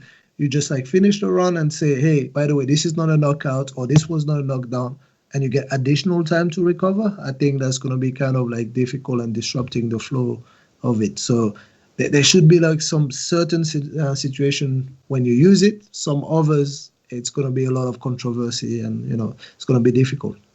I'll give you my take on Avery Sparrow saying what he said to. Real quick, we got Pick and Pop with a gif of fist pump. Fist pump working out, looking like a little Tweety Bird fist pump. Little New York pigeon doing the fist pump. Pick and Pop. Appreciate you, champ. And I'll just go right into it. Avery Sparrow saying that to Abraham Nova. I mean, look, at the end of a fight, right, Mitty? Guys got a lot of respect. You wanna say the right thing. Obviously Abraham got the better at the end, so he's gonna be like, man, you're gonna be a champ one day. I mean, look, he has the potential. He had the gas tank. I think that he has to work on timing, I think, a little bit more, so he could be more confident in throwing his punches. So I think I saw a lot of reserve in him because of the movement that Avery was showing. Yeah. So I mean, maybe he can be, right, Mitty? He took a long time to get into the flow of that fight, but at least he got it done. But do me, you're not lying for sure, right? So at the end of the fight, you've just been through rounds with someone. There's a lot of respect, and especially if you took an L, right? So you want to just give props to the other guy and also just boost his name because your defeat becomes a bit less, right? So, but you're basically saying that he went back to, he told the TV that, hey, he can be a world champion. Then he went back to tell his family, nah, that guy is not that good. That's what you Word is born. And look, hey, what happened? Yeah, it happens like that. It happens like, adrenaline's still pumping and all that. But we could sit here and find a couple of good things about Abraham that could make him a champion. I mean, and as far as marketability, that golden beard, I'm telling you, you can see that from a mile away. He got work rate. He just got to get up under them lights a little bit more and get used to it. And no rush. The replay system, I think it's great. And I just wanted to get you guys' insight on that whole, interrupting the fight and stuff. I think that's the only real bad thing about it. They're gonna have situations that they're gonna have to probably adjust as they go. unless they really think about every possible situation and thoroughly, and get into what can happen. Like Mitty was mentioning, like, a low blow could hit you, and then the left hook knocks you out, and then it's like it's happening real time. So if you didn't see it, but you're counting the knockout, and then Mitty's in the corner like, but wait, no, but. So it's gonna be tough, right? Because if a referee rules the fight there and he's knocked out, the guy's jumping up and down, I'm the new champ, and then all of a sudden it's like, ho, we got to go to the replay. So it's gonna be that pause, like they do in football with the replay. They pause the game. So they're gonna have situations where they're either gonna be prepared for it, or they're just gonna have to really adjust on the fly. Not even that, like the knockout, like some people just say, oh yeah, you just need to take 5 minutes and you're good. Sometimes like you get like a shot, and especially if you get knocked out clean, 5 minutes and doing nothing good for you, man. Like, so you think you're gonna just go say, yeah, I'm good now, at 5 minutes I can go back again? Like, the fight is just done there and then, man. That's it. Yeah. Your legs are short. You still like so and your adrenaline stop pumping as well. Cool, right? But going back on a replay, right? Let's go back on the guy's jumping up and down. I'm the new champ. But then the replay shows, do you give that fighter the no contest or? Yeah, probably like things like that. So what Mauricio did in the Charlie Edwards, like you talked about the Charlie Edwards on one of the other shows, right? So what Mauricio did. He essentially did the replay. He just like jumped after the Martinez just jumped up and down. I won. The referee said you won. Counted Charlie Edwards out, and Mauricio just like looked up at the plasma screen in the audience, looked at it. It was clear to everyone that one of the final blow came out when he was down on the floor. I mean, it wasn't going to change anything. Like Martinez got over-eagered and he should not have thrown that shot. But the right decision is to say, hey, that final blow is a blow when the guy was down. So that's like, that's the killer shot. Win that. Yeah. So so he used it basically, and that was a good example of using it in the right way. Because and that's what Charlie Edwards couldn't continue. They said, hey, yeah, I remember he was hurting. Who was that? Hey, he was hurt. Huh? Who was that? Charlie Edwards with Charlie Edwards and Martinez. It's Mauricio Suleiman though that made the decision, executive decision in the ring. The president of the WBC. Funny how we never could report anything about any other sanctioning body doing anything good. No. I'm honest. Like it's evident. I've been saying that for a while now. And we all, at the time of topics, we all search for topics. So it's like, why isn't anyone else doing anything? Isn't that strange to anyone?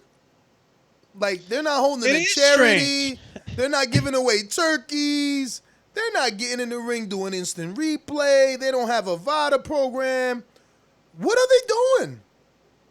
Is it, I don't know, maybe I'm playing devil advocate because I don't know the answer to that, right? But is it because the WBC is so well known that maybe those other dudes are giving turkeys and no one is giving them the attention, right? So I don't know, right? I don't know the answer to that. Everybody has a everybody puts out a press release and does an email blast. I'm generally in agreement with you. I think the WBC does a good job of doing good things for boxing in general, like, the wheelchair boxing, for example, all those kind of programs that are giving not only WBC a lot of good publicity, but also generally interested in doing good things for boxing. But at the same time, the WBC is also seen doing things that are a bit more questionable, but I guess that comes with the sport, right? All the governing body have to deal with challenges, right? So. It comes with the territory. Listen, Mayweather, now that he's gone, we love him, but when he was here, people called him Chicken Runner and all this stuff. Sure. They said he didn't give us the right fights, and now we wishing he was back. So we're gonna go ahead and move on. I guess the Ask the UK segment is, who do you prefer Canelo to face between John Ryder and, I'm assuming, Callum Smith, because we're missing the name there on the note. But I'm gonna go with Callum because that makes no sense. So Mario not here for his little topic. Got a couple of news and notes, really short. 2 heavyweights in, actually not heavyweight. I keep seeing Cassius, and I'm thinking Cassius Clay. When this is Cassius Clay Callard, not Cassius Chaney. This is your favorite prospect. This is killer. the one I put y'all on, the prospect killer. He's back in action July 14th. But that's it. I mean, the cat's out the bag. Bookies are gonna know. The matchmaker obviously knows because he's back on a top ranked card. So I don't know who he's gonna face just yet. But yeah, the prospect killer. His name is actually Cassius Clay Callard. Cassius Clay, dubbed the prospect killer. You killing me with that. Yeah, the prospect killer, bro. He got. What you think about him, Mitty? I want to hear your thoughts. You know, his only losses to that really strong Uzbekistanian that is trained by Joel Ortiz. Dude's like 5-0. He's already top 10. Magomedov, Meli Milenkalazuvi, some shit like that. We got to get better at that. Yo, but like, hey, you know, that's the reason I started listening to the Boxing Voice, right? Because you can be involved in boxing and love it and understand what's going on at the regional level with fighters that you know, but you can't know everyone and be everywhere. So like that was giving me the voice from the other side of the pond. I wanted to know about like those prospect killers and all those things, right? So that when those names come across and we see them, then I know. And the first guy I even like remember researching and looking is like Cepeda, Cepeda. Oh, right? Yeah. Like when he came to fight Turbo, like Terry Flanagan. And, you know, I was high on him. I thought he could do a job on Flanagan just by doing my research and listening to you guys talking about him and all that. So, yeah, I don't know much about Cassius Clay, the prospect killer, but that's what I love, man. You know, listening to those names and then researching them and trying to understand what's going on. I love this kid's story, man. I simply want him to do well just to see how far the story can go, because if you check his resume, Cassius Clay, bro, the kid got like 3 draws, bro. In the first 4 fights, listen to this resume, first 5, a win, right? Versus a debut fighter. Then whoever's getting them fights say, yo, you good. Let's throw you in with a 6-0 dude. You know? You 1-0. They say, yo, let's throw you in with a 6-0 dude. So you get a draw because you are good. Then they like, yo, let's throw you in with a 2-0 dude. You lose a decision. Then you back again. 3-1, draw. 7-0, draw. That's all back to back, by the way. Then he turned it up and he got 3 straight. Give me like, so how many, like, what's the interval between those fights? Oh, you mean the He's time? hot all 2019. 2017 looks like he took all 2 of years them off. Okay, so I will tell you what I think about this. Is obviously a dude that's talented, like you said, but a dude that can't sell ticket, a dude that does nothing for promoters. So they put him in there with some of their ticket sellers that have like you said 6-0, 7-0. They're trying to build those dudes, and they're trying to test those dudes also. Say, hey, we're gonna put you in with someone who's got a bit more skills, so we can really see. We know you can sell tickets.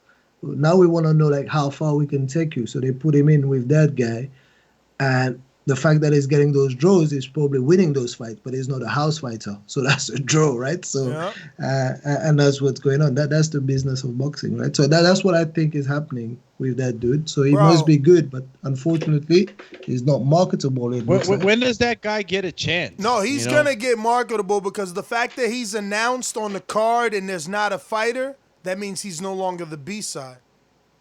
Somebody tried to say and that listen, was like... And listen, when you knock out, you know, you got Fox Sports telling you on air that the kid that you are about to see is so talented.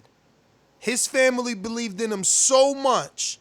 Al Heyman believed in him so much that the kid dropped out of high school because the world knows he's going to be a champion. Then Cassius Clay. Yeah, not the traditional one. You ain't expecting him to be as slick because he a white boy. He get in there and he knocks your dreams back into your fucking dreams, okay? He makes it all a dream again on Fox. Then he turns around and do it again on ESPN.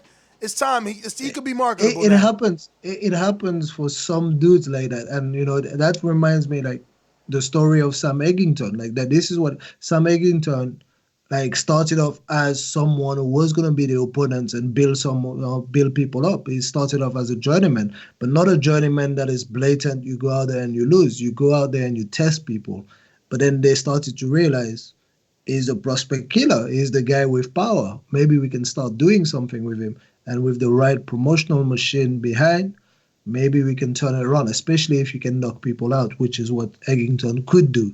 Like, he was always in attractive fights because his defense is not that great. He's just there, high guard, taking shots, hoping to just give you that one big one. And more often than not, he could find it. He went all the way up to European level, fringe title contention. Like, so, yeah. Maybe that's what's going to happen with Cassius Clay, man. Did we ever have a guy like Cassius Clay? I know Ness dubbed him the prospect killer, but we ever had any other prospect killers that are memorable? Guys that we initially counted out. Yeah, nah. Throughout the years, there's been some, man. I mean, John Molina, right? John Molina, he knocked out Hank Lundy. Hank Lundy was hot, okay? People forget, but Hank Lundy was hot. I'm Mr. TV, coming to a TV near you. HBO and ESPN week after week. Molina put him to sleep. Mickey Bay, he was hot, signed to Floyd, beating the brakes out of Molina. Molina put him to sleep. Last round, he wanted to go like this to Floyd. Still in the ring with the gloves on, saluting Floyd in the ring. Molina put him to sleep. So, I mean, there's been people that have upset prospects, but, I mean, not like Clay, because Clay don't got a name. He making a name. Yeah. You know what I'm saying? He making a name. Like, Molina was already John Molina when he was knocking dudes out and upsetting Apple Cart. How about, like, more old school, like, but, like, on your side, like, Donald Boone, I always hear the name, right? So, but it wasn't really upsetting people, though, right? Nah, it was just like giving them a good fight. He upset Adonis. He beat Adonis, but he was giving everybody really good fight. Good fight. Dropping them. You know, he was testing them. Yeah. Definitely testing them. And I saw you, I mean, I don't know if you wanted to get to that. The last note let's get to it because obviously we spoke about Jarell Miller, and we have Jared Anderson, who goes by Big Baby, or should I say the real Big Baby, and he took to his social media about a day ago and you know, basically said, yo, I hear you guys. I see everybody telling me to I ain't changing my name. That's my name. I'm not associated with dude. Me and him ain't got nothing in common. It's on. You know what I'm saying?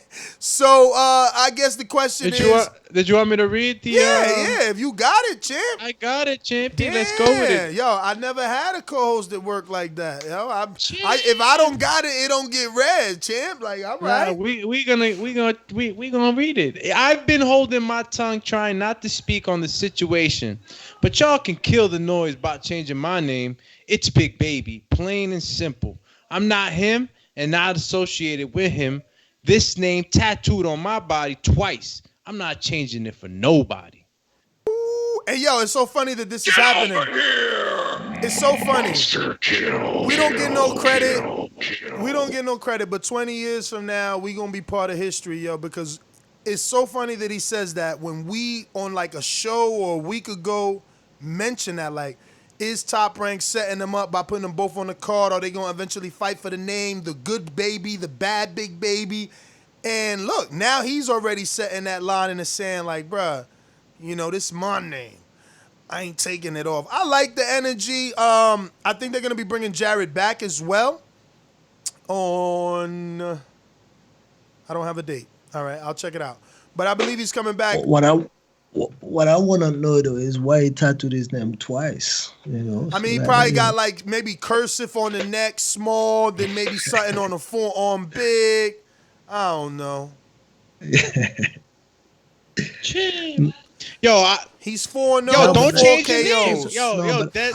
I don't even know who's asking him to change his name, right? That's not right. The public. And if that's your Social name, that's media. your name. Like I think, like over the years, it's not even like Big Baby is such a big name. Again, like outside of the boxing community, you can probably go in the US and ask, hey, you know about Big Baby? Is someone who don't follow boxing will not know who he is. So it's not like that name will follow you like a bad stain everywhere you go. So make it your own name and then just do whatever, right? Can you believe that Jared Anderson, the real Big Baby, is already 82 in the world with 4 fights over nobody? Man, like we need to get what's into the business. formula? We need to get into business, bro. No, that's BoxRec. BoxRec, and they go off a point system. So, like, his fights. How you get these points? Bruh, I don't know. It's who you fight. It's who you fight, man. Bruh, Like, so- 82 is his rank, right? I said 82. He's 82. Yo, Rodney Hernandez is 75. I would love to see that fight. Like, if Anderson took that Rodney Hernandez fight right now, I would be like, holy smokes, let's do a betting show, upset alert. Like, that ranking is high, bro. That's high. Oh, my God. Remember the Dominican heavyweight we had on the show? He's ranked 77. Top rank should get him for Anderson. He's nice and short. Aries. Oh, Mike Tyson? Yeah. I mean, Mike Tyson I don't want to build. serve him up to Anderson, but like, yo, he ain't doing nothing, and he need a shot, man. He still got an Android. Battle of the come-ups. Yo, you Why got not? Aki Hey, right, Coach? Davidev right there, too. That's it. Yeah, man, 82 is, wow, that's high, bro. That's crazy. You were already in there with the names. Bro, Amir Mansour is 74. Alexander Dmitrenko is 63. Like, you're already on the same page as real names. Like, he could fight Carlos Negron. Like, that's crazy that he's going that fast. Wow. Anyway, that's everything. Let's open up the phone lines. You know the number to call in, 1-425-569-5241. Press 1. One time, voice shipping in right here on the Voice of the People hotline. Don't forget, you can also add Nestor Gibbs on Skype to be part of the conversation from anywhere in the world. Wow, that is, I'm still shocked. I really am. I really am. Wow. 82. Like he's so how much was there? Bro, he's ranked was... ahead of Bagdon Dinu. Like, what in the world? They need to put him in there with Bagdon Dinu. What up? How many points was his fights worth? You know what I mean? Like, I it's don't like know. I get 50 points for this one. I get 20. I mean, he's a 2.5 star fighter ranking on BoxRec, and only 2 of his fights were stars. So I mean, you gotta. Yo, BoxRec has you could find it on there. They give you the logic behind their ranking. I'm gonna look into I've that. never read it because it's very long. Keep it in mind, right? That the last time we saw him, and the only time I saw him personally, we kind of ridiculed his opponents, right? We said like, oh, he's like a cruiserweight who looks good, but absolutely who was fighting scared, right? So I don't know, man. Yeah, no, like, listen, so, ranking is ranking. Who you've been in there is totally different, and that's why it matters to me who you face. That's why I'm saying, like, oh my God, 83 already. He could be in there with Hernandez, and you know that would be a fight that I would be like, yo, this could be an upset right here. Only because Hernandez has been around the block. You know, he's been in with DeVaco. I think he's been in there with Ajagba. He's been in there with some people, man, you know. It doesn't mean that Anderson can't rise to the occasion, but it would definitely be one where I'll be like, yo, don't miss it because he's going to show us that he's the goods, you know. Yo, so BoxRec only does amateur tournaments, right? They don't do the whole amateur career? Yeah, I don't think everything's in there. That's You would so have to corny. go to So probably corny, yo. USA Yo, Boxing. but to get in. Jared has what, 26 tournaments ranked then? 26 bouts on BoxRec as an amateur as well, man.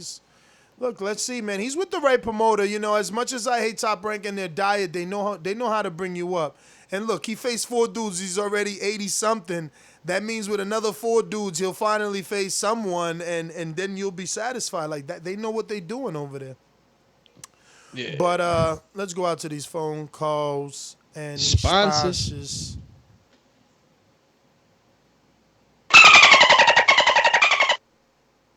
These calls are brought to you by El Camino Electrical Services, experts in electric vehicle charging stations. For consultations and turnkey installation, visit us at elcaminoelectricalservices.com.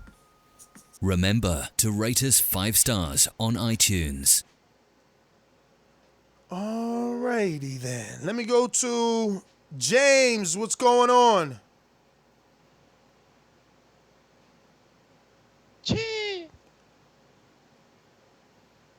Don't want to say your last name, but I hope you know I'm talking about. Get over here! James B. Going once. There you go. Hey, next you come back to me, man. I'm just make my daughters. All right. We're going to go out to New Jersey zone. King Amin. Just like the king is what I mean. The king is what I mean.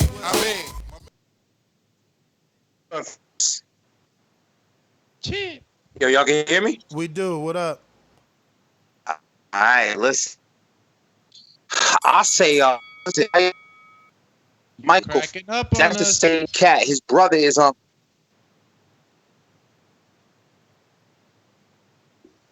Yo, I mean, you went out. You there? Yeah, I'm here. You going in and out, champ. You should hang up. Yeah, you went in and out. Hang up and call back in. Mr. 704. Yo, I'm audio sound. You good? I mean, hang up and call back in. Go for it. Yeah, I will salute to everybody on the panel, Dooms, Mitty, yes, my guys, the back channel, the commission, and the chat. You know what I'm saying? I ain't got much on. Hopefully we'll find Bud a fight sooner or later, but we're gonna keep working on it. That's all I got, fellas. All right. Yeah, I don't know. That's a tough fight. They saying DeVaco Anderson in the chat. That's a tough fight because the dude that he just knocked out wasn't really he wasn't really going away that easy. You know what I mean? And I don't know. DeVaco is a lot better than that dude. So I don't know. And it not only it wasn't going easy, but it was not even like seasoned. You could tell that it was someone who was fighting scared. Maybe I don't know how many fights he had, but I don't know. It was not on that level at all. So like a DeVaco will just be slicker with him, right? Yeah, Johnny. You mean the last guy, Mitty? Johnny Langston? Yeah, the last guy he fought. Yeah, the last fight on the Damn, ESPN. yo, card. Ronnie That's the only time I saw Hines. him. But look, that's a good comparison there. Ronnie Hines, who's another up and coming Ohio heavyweight, he got the split decision over Langston. And Jarrett stopped him. And Ronnie's a heavyweight. Ronnie's big too, bro. Ronnie's like 6'6", I think. I hate when BoxRec wants you to sign in and jump. Yeah. Yo, Ronnie Hines. So what? Johnny Langston lost to Ronnie Hines, split decision. Yeah, but Ronnie, that's He's a tough guy. I mean, I thought he was. Damn, Ronnie's also. But you see, that's what'll happen when you're not with a big promoter. Ronnie's not signed with nobody. He's 165 in the world. But Ohio Runs Boxing knows more than me. He'll tell us if Ronnie's signed with any big promoter. I don't think he is. It's Ken Shear manages. He's still him. doing 4-rounders too. He got hella 4-rounders in his belt. He got 8 4-rounders. Oh, they taking it slow with you, Ronnie. You familiar with any Kenny Shears? Shear Sports Management. Yeah. Shear Sports Manager. That's my girl. Who's that? Langston? No, that's your guy right now, Ronnie Hines. Yeah. I should have known that. Yeah. That's Ken my girl Shear. that runs that. I don't know who Ken is. I know the girl. But it's obviously a smaller promotional company. Nah, it's not a promotion. It's management company. Management, and I think they do relations. PR. Yeah. All right, let's go to Brandon, Cincinnati. What up?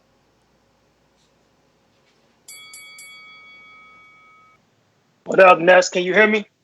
Perfect. Yeah, what's going on, Ness Doomy? My favorite road man, Coach Mitty in the building. Ness, I don't know if you reached out to him, but man, you should try to get a Clay Callard interview, man. That'd be pretty cool. Hear his story and stuff. Especially with having a fight coming up. So yeah, you should make that happen. As far as Crawford, I think it's gonna be a name you ain't mentioned. I think it's gonna probably be Kuja too. Abdul Kakarov, the guy who just beat Collazo. I can see that being the fight they make. It's an in-house fight.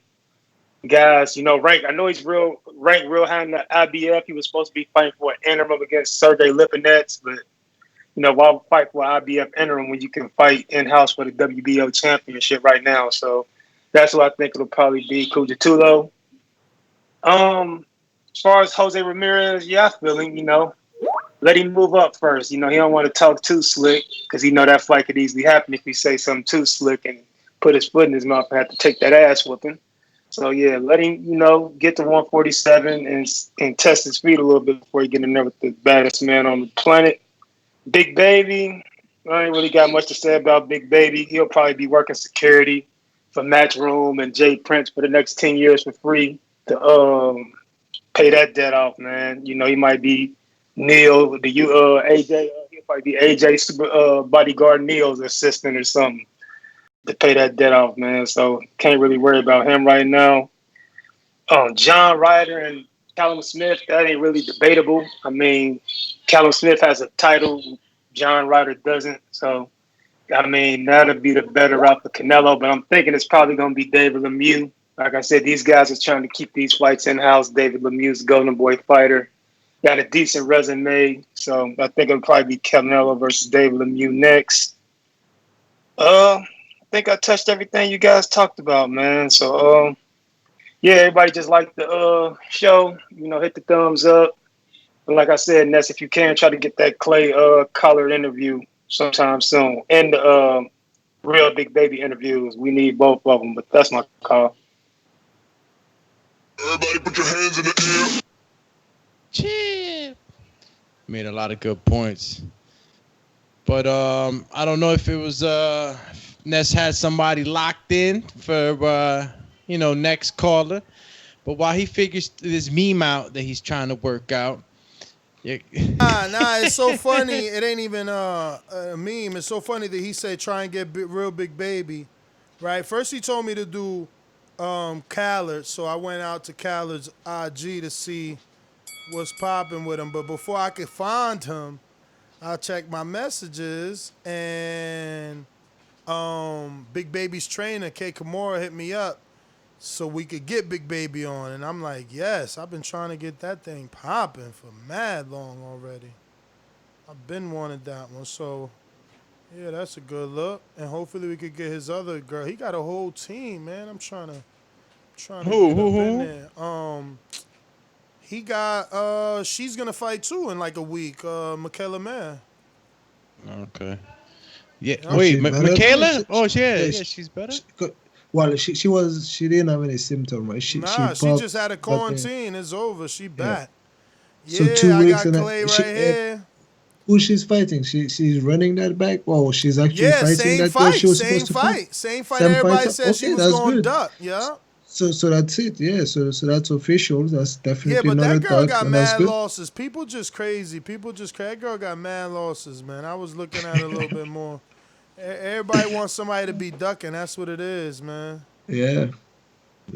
But let me go out to Intrigue. I was just talking about ducking. That's crazy how I look up and see your name there. Hell no. He mad because I get the better fights. He mad because they still like me more. He mad because I got better numbers. He mad because he can't beat Keith Thurman. That's why he mad. Hell no. So once when I get on that stage and I come at you, better not duck me, son. You better not duck me, son. I'm telling you. You heard what he said, Ness. You better not duck me, son. There ain't no ducking We within still trade. waiting for you to set up that rematch. You running. Man, Mario commissioned that for he said some months out, so he said he need time. I hear you running. But I missed the part y'all was talking about Bud. Did y'all name out some options for him? Because I see that Uga's fighting a dude named Ramos for the little regular title. So who y'all think Bud gonna actually realistically step in the ring with? Brandon said Quadratulo, Abdulbakarov. I think Sebastian Formella or Custio Calyton. Okay, that's what Stonebone was saying. Okay. Yeah, I mean, y'all know who I'm a petition for him, but I know it ain't gonna happen. But I want Boots, but that ain't happening. So I just hope he step in there with somebody that can hold their own and give us a good fight. Because I wanted to see him against Thurman, Brook, or Ugas. One of them three, but it don't look like neither one of them options is on the table. So it's all G. I just sit and. Yeah, he gonna have to fight a gatekeeper first, champ. Yeah. I mean, it looked like that's why I ain't really been too excited because it seemed like all the fights right now is just some, it ain't what I want to see. What I want to see, I guess I'm gonna have to wait till the fans get back in the arena, and who knows when that's gonna happen?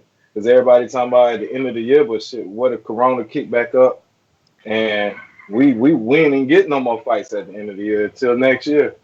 Wilder, Fury, all of them fights, Loma, Lopez. So I'm just sitting back watching, man. Just see what happens, man. But that's all I got, man. All right, champ. Yeah, sad, man. Sad. We go ahead. You see, man. like Boots is definitely like a name that I keep hearing and I'm excited about, and I want to see him. I want to see him like with like a Ray Robinson or something like that. I don't know if that can happen, but to me, I'm thinking when I hear the name of Boots, I want to know is he like a Josh Kelly? Like Josh Kelly is really good, but is he gonna end up being the goods? And I don't know if Josh Kelly is gonna end up being the goods. Right? So you got a message. You won't be able to see him with Ray Robinson because Ray Robinson is trained by his father. Boots trains Ray Robinson. What's his father's Senior? name? Jaron Ennis. Okay. Yeah, So- but I'm trying to think of so Boots that- Ennis. I it's a think tight his camp, name. like, so they Bozy Ennis trains Ray Robinson. Okay, so they're not gonna do that. It's like family, like Yeah. Okay. Yeah. Sort of like what they got at Garcia's. What is it? Ramirez and who else? Ness. I mean, you can help me out. Yeah, Ramirez and Virgil. That's why Yeah. Virgil's at 47, so him and Ramirez don't have to clash. Yeah. So. Let me go out to Amin. What up? Yo, We thanks hear for you. coming back to me, man. Hey, yo, did you say what's the cat's name? Is it Mykal Fox? And he got a brother named Alantez Fox. Alantez Fox. Yeah. Yeah, those are the brothers. Okay, so boom. Okay, so I say he fights now. Which one is he up to fight as an option? No, Or neither of the guys are options. I mean, he's not really an option. Crawford could pick Mykal Fox, but it's it's far-fetched in my opinion. Yeah, I mean, I the only reason why I brought that cat up is because I said, it's a PBC fighter, to best of my knowledge, Showtime PBC kind of fighter. It's a black fighter, when you check off these boxes, when people try to be like, oh, he never fought any young black fighters. Although, most people would say he should fight a whole bunch of other people than that. But, I mean, you got to figure out the economics of it. I'm kind of tight he's not getting a Brook fight, but it is what it is. Yeah, yo, that's a big scoop on Big Baby Miller, though. That's what I do want to say. Shout out to TBV.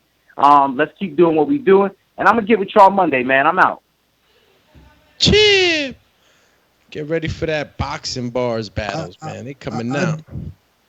I do like Mykal Fox though. Like, I don't know if he's on that level, but I've been following him for years, like on like IG and all that. I like the work that he puts in.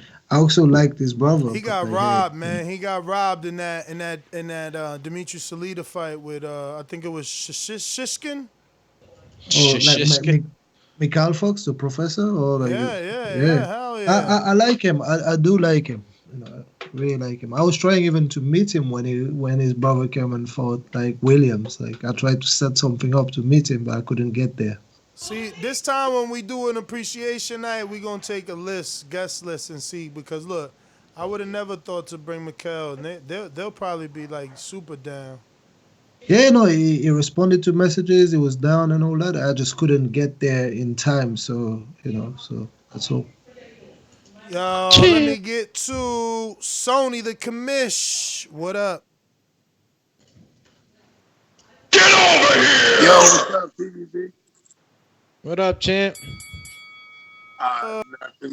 Nothing much. As always, respect to the show. I'm going to get off to the topics. Terence Crawford, you know what I'm saying? I'm kind of glad that he's not fighting Kell Brook You know what I'm saying? Like I've always said that. So I don't know who, but the list of fighters that they got up for him, I don't like that. So I don't know what's going to happen there. As far as like Jose Ramirez, I think he'll be a good challenge for Crawford whenever he does make it to 147. John Ryder and the Canelo. I don't know why, but I'm starting to like the Chris Eubank Jr. I don't know why, but I'm starting to like that for Canelo. And as far as Miller, I don't know what to say about that dude. You know what I'm saying? I mean, if he got money, he got to pay. Yo, that's the breaks. You know what I'm saying? And before I go, I just wanted to know, if you have time at the end of the show, if you can touch on boxing bars.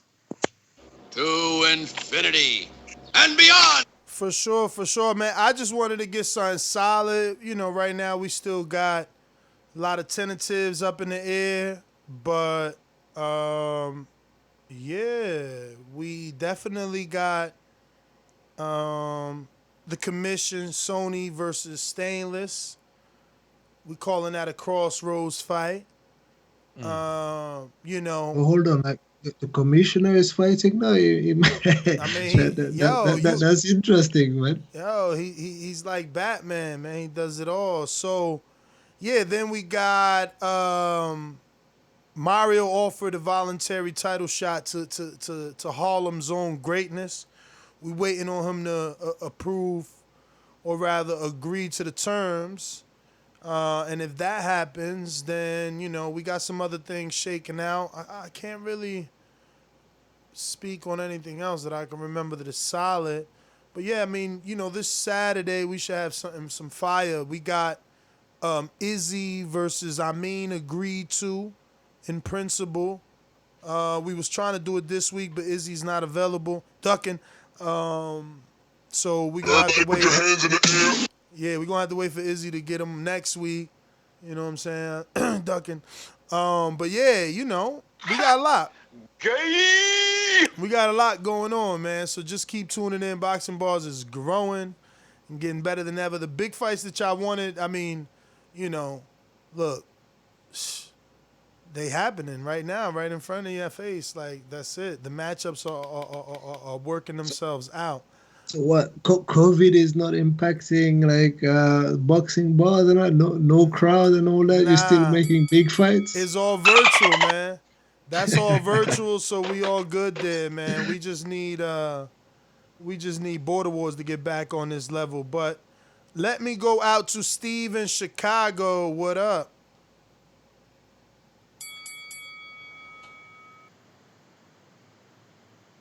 Yeah, hey, what's up, man? Hey, I'm a little confused because I thought Crawford said he wasn't fighting. Who's reporting this? Well, Bob is saying they're trying to bring Crawford back for September, October, and this author is going off of obviously Eddie's quotes in an interview that he did where he said that they basically won't be able to afford Kell Brook during COVID.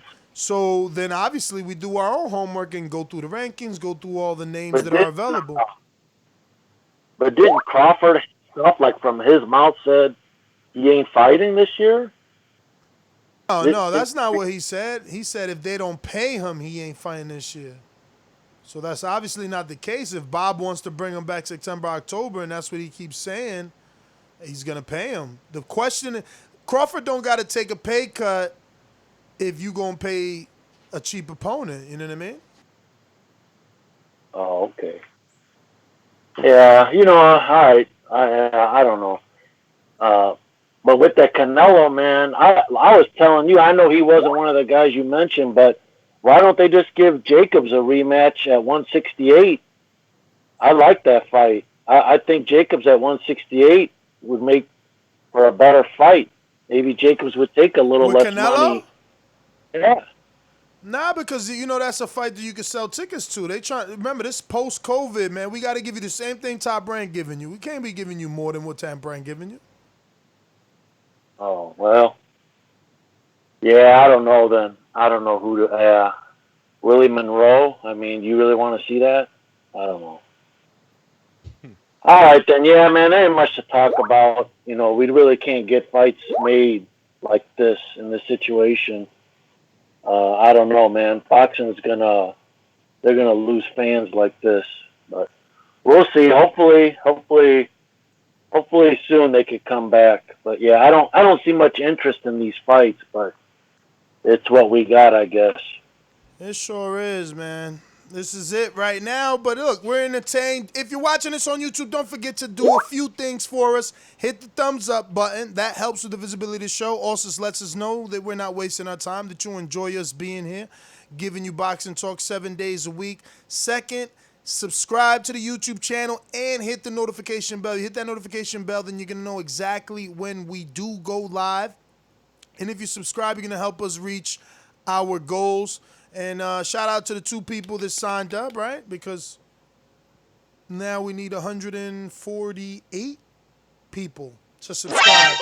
Message. Candy Slims 501 says, hope Crawford goes to the UK and spanks Josh Taylor for 5 to 7 million, then mixes it up with Ramirez and keeps it in-house to the PBC divas. Step up. Did he get it confused with Josh Kelly as opposed to Josh Taylor? Or does he want to Crawford to come back to 140? Well, he wants same thing I'm saying. People were expecting Taylor to just go ahead and take the fight. Like, what's bigger if you're Taylor? If you're Taylor and Top Rank says we can give you Ramirez or we could give you Crawford, I mean, it's obviously going to be more money in Crawford because is a welterweight division. Then it's the pound for pound. You really want to see if you're the best. You ain't going to find that out through Ramirez. You're going to find that out through Crawford. But why would it happen? Do you think that fight happens in the UK, like Josh Taylor versus like? I mean, Crawford's gone to the UK before, and we seen stars in America go to the UK because it makes financial sense. So it all depends on the financial sense. We seen Gennady. Gennady came over here. He came to the UK to pick a title, right? You know, that's what he came to do. He hasn't been back since, right? Yeah, but now he's going to defend it on foreign soil and get paid for it. I'm sure they'll pay him. No, that's possible. That's possible. I just don't see it with Taylor, though. The issue is, man, that we're post-pandemic. We don't know how good ticket sales are going to do. Is the UK going to be back to selling 80,000? But real quick, Stonebone, Colorado, you're up. Oh, man. Oh, yeah, that last super chat, 5 and 7, that's little money. Khan got paid, $8 million? So what you think he got paid to fight Khan? Right here in his, I guess, his new second home of New York. So you think he'll cross the pond for 5 or 7 million? That's small change. When he paying opponents $8 million to come fight him, he's not leaving the country for no 5 or 7 million. Not even less than 10. It's just not even. It don't even make sense. And I like some. I'm gonna have to go with you, Ness. You've been saying this for a long time. Nestor Diamonds, you called the Formella. Remember, Bomac said to you, he's like, Bud, next fight gonna be for a title, and we was like, damn, is it gonna be 54? Is it gonna be Manny? So I guess it's gonna be Formella. You've been calling for that fight. Ness, I guess since your man crest, Delani Man. You say man's name all strong. Delani Man. As soon as he lost, you've been calling for the Formella fight. So I can see that one happening. Jose Ramirez, I keep telling you, that's a big fight for Bud. And it's gonna be somewhere in Dallas, somewhere in Earl neighborhood. It's gonna be a big fight, just like Earl and Mikey. It's gonna be a sellout event. It's gonna be crazy blacks and Mexicans going in there to see a great fight. Jose Ramirez, if he become the unified champion or the undisputed champion, that bring that fight to the next level. I think he got the look, he got the style, he got the coaching behind him, he got all the looks for that to be the next big fight. I don't really. It's COVID. Like I said, I don't care if Bud fight Formella. I like the Clayton fight. That's a decent fight. He been on the show, friend to the show. So I would like that fight too. So same with Canelo. Just get a fight. It's COVID. Let these guys fight, and then next year, the double back in December or January. That's when we can be pushing for some big fights. But we need guys to get unrusty, get off the sideline, and fight. And Bud never said he wasn't gonna fight. He said he ain't gonna take no pay cut. And Bob Arum said, "Look, we're gonna figure out how to pay him, so we're gonna bring him back." So look forward to him coming back to collect that check, and Formella's a decent opponent. It's just like the streets. They front money. Any business is just like the streets. Rap game, boxing, you front money. Big Baby got fronted money. He owed. Maybe Jay Prince then might front him a little money to pay Eddie, but I doubt it since he done got suspended. Like Eddie said, he probably owed them two now. And I wouldn't change my name either. Look at all of the times when they were saying, Mike, you got to figure out something else. You can't compete with Mike Jordan, Michael Jackson, No, he's like, no, Mike Tyson. So just be you. Build your name up.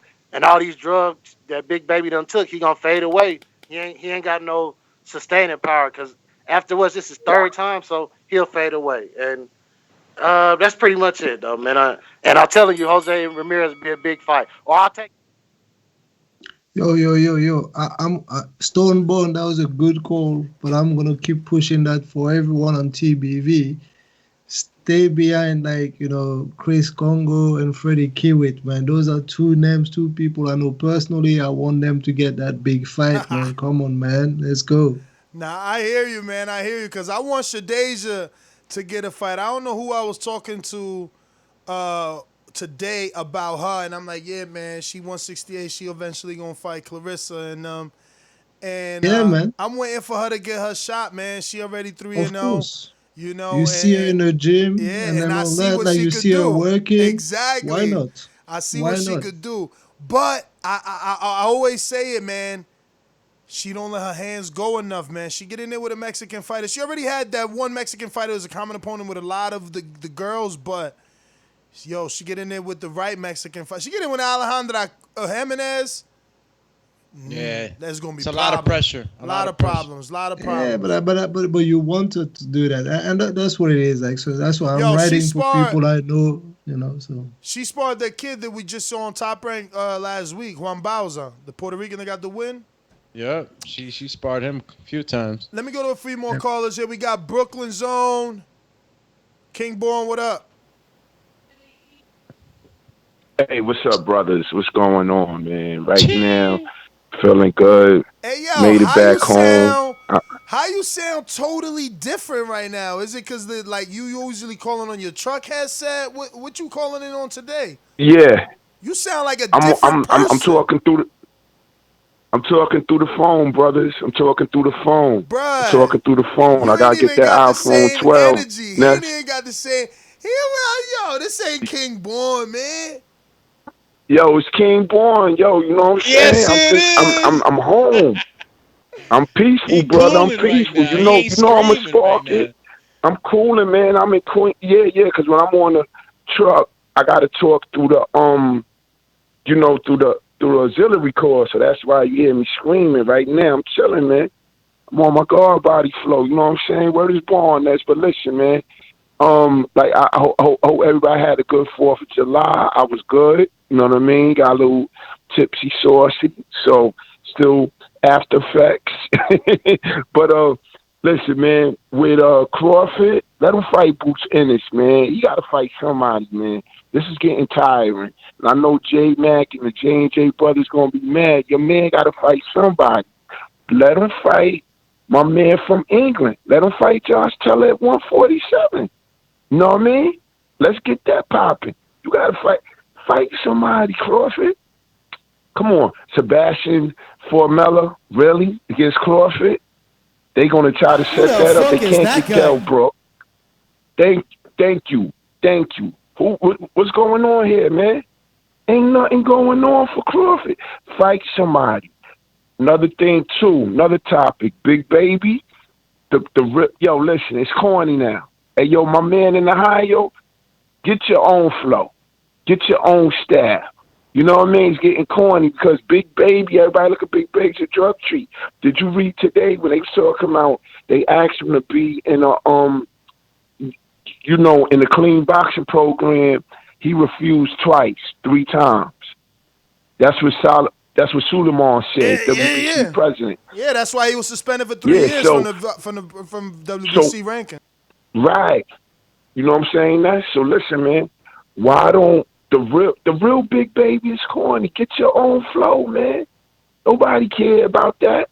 They gonna be looking at us like, oh, is Big Baby fighting the real Big Baby? Really? That's like saying the real the real X-Men versus the X-Men. It's corny. Come on, make it your own flow, man. Get your own flow. Bird, man, it's crazy. Yo, I'm a real big baby Miller. But you don't think he could turn Think it? about it. You don't think he could turn the name Nah. Because first of all, right, he's a big dude. He ain't knocking nobody out. This is heavyweight, man. We want to see dudes get knocked out. Yo, he got 4 knockouts, yo. 4 wins, 4 knockouts. Let me go to this Albany right here. This gotta be Antonio. What up? Nah, this D-Block. You hear me? Oh, man, my bad. Let me double check, make sure I got that down. But talk to us. You good, man. I just got some questions. Ness, you the boss, so Crawford, does he do a better job? I know it's fantasy, but I just need the answer. Does Crawford do a better job against Brook than Spence did, in your opinion? Yeah, he don't got the same Spence. I mean, it's not the same Brook. So this. Remember, he gonna fight Brook at 47. He made that clear. If he fight Brook, Brook got to come down. He said Brook ain't got no belt for him to go up. So that ain't even gonna be Brook. Like, Brook ain't been at welterweight in 3 years. That ain't gonna be Brook. That's gonna be a mummy. He be a zombie. But you still picking Crawford? Hell yeah. You would still pick Crawford against the you would have still picked Crawford against the undefeated Brook, correct? Oh, I don't know, bro. Easily. No, not easy. Not easy. Next question. Crawford versus Pac-Man. Who you got?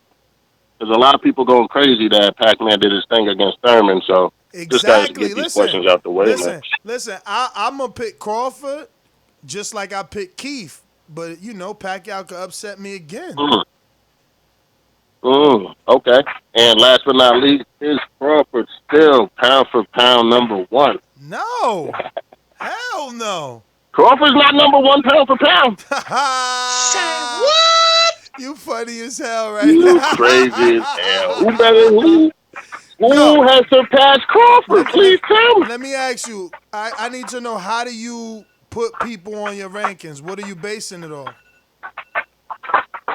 I need the best to fight the best, man. I ride off of the floor, man. So if you need the best to fight the best, how is Crawford 1 on your list, champ? He fought the best in front of him. Because of unifying. He fought unifying, the best jumping up and taking the belt. Dog, everything you saying, Canelo did. Everything you saying and more. He been unified at at 54. You know, he moved up and won titles at 60, then moved up to 75. Like, he been did all. Only thing he ain't do is undispute.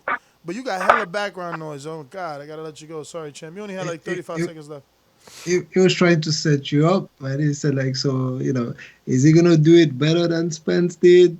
Then he said, like, man, you know. Listen, that's old. That's like old boxing. You can't do that. Like, yeah, but he let you answer yes to all his questions. Then he said, Kell Brook is never gonna be what he used to be.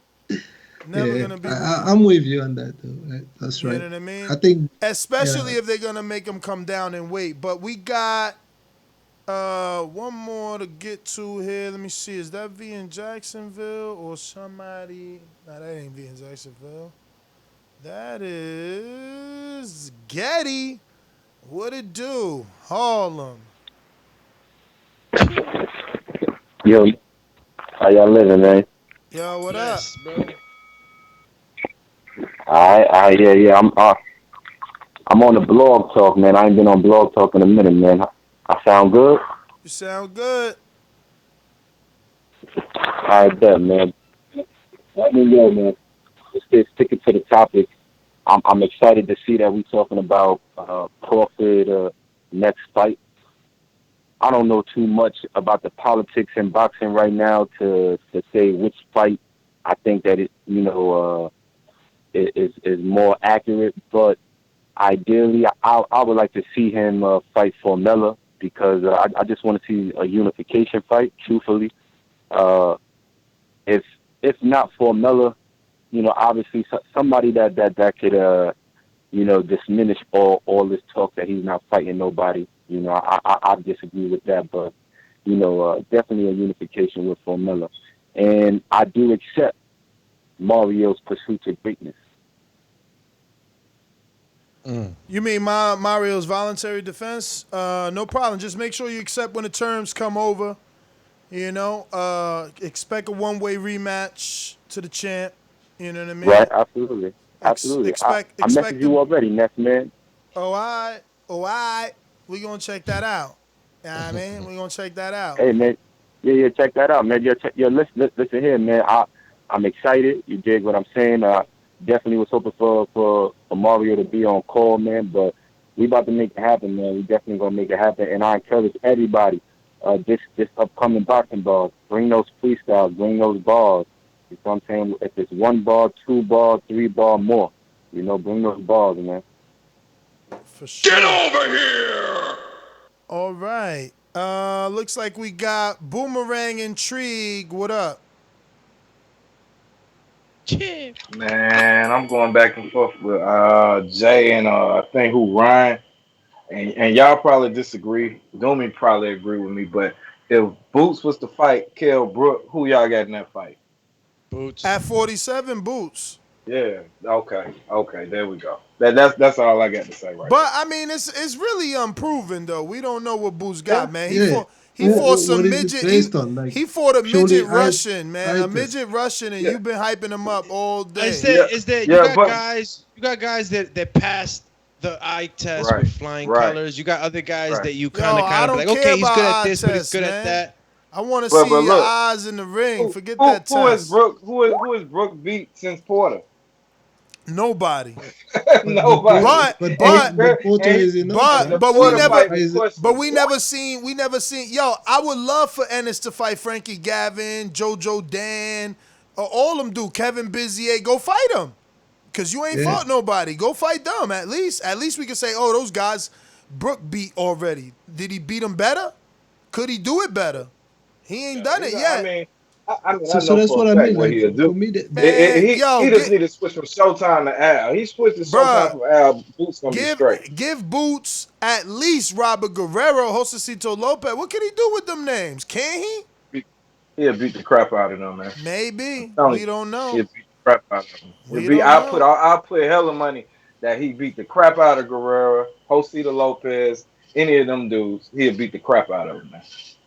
It wouldn't even be fair. I hear you, Trust man. That's it.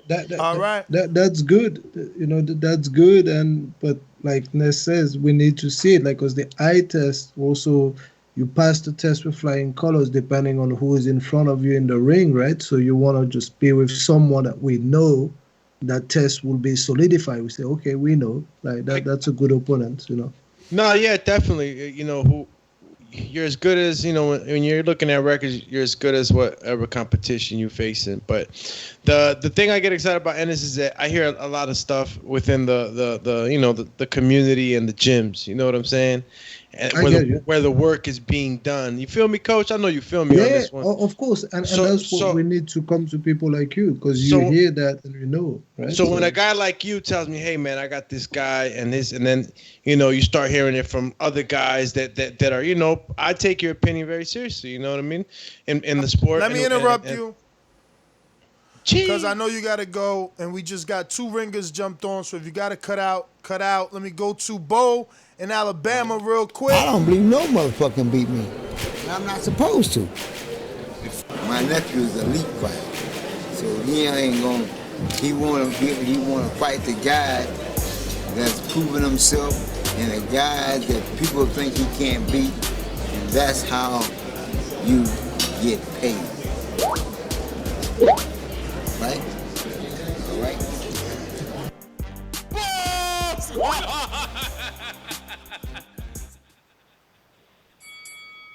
Shout out Tabo, Riddick Bo Mac, and Bo Jackson.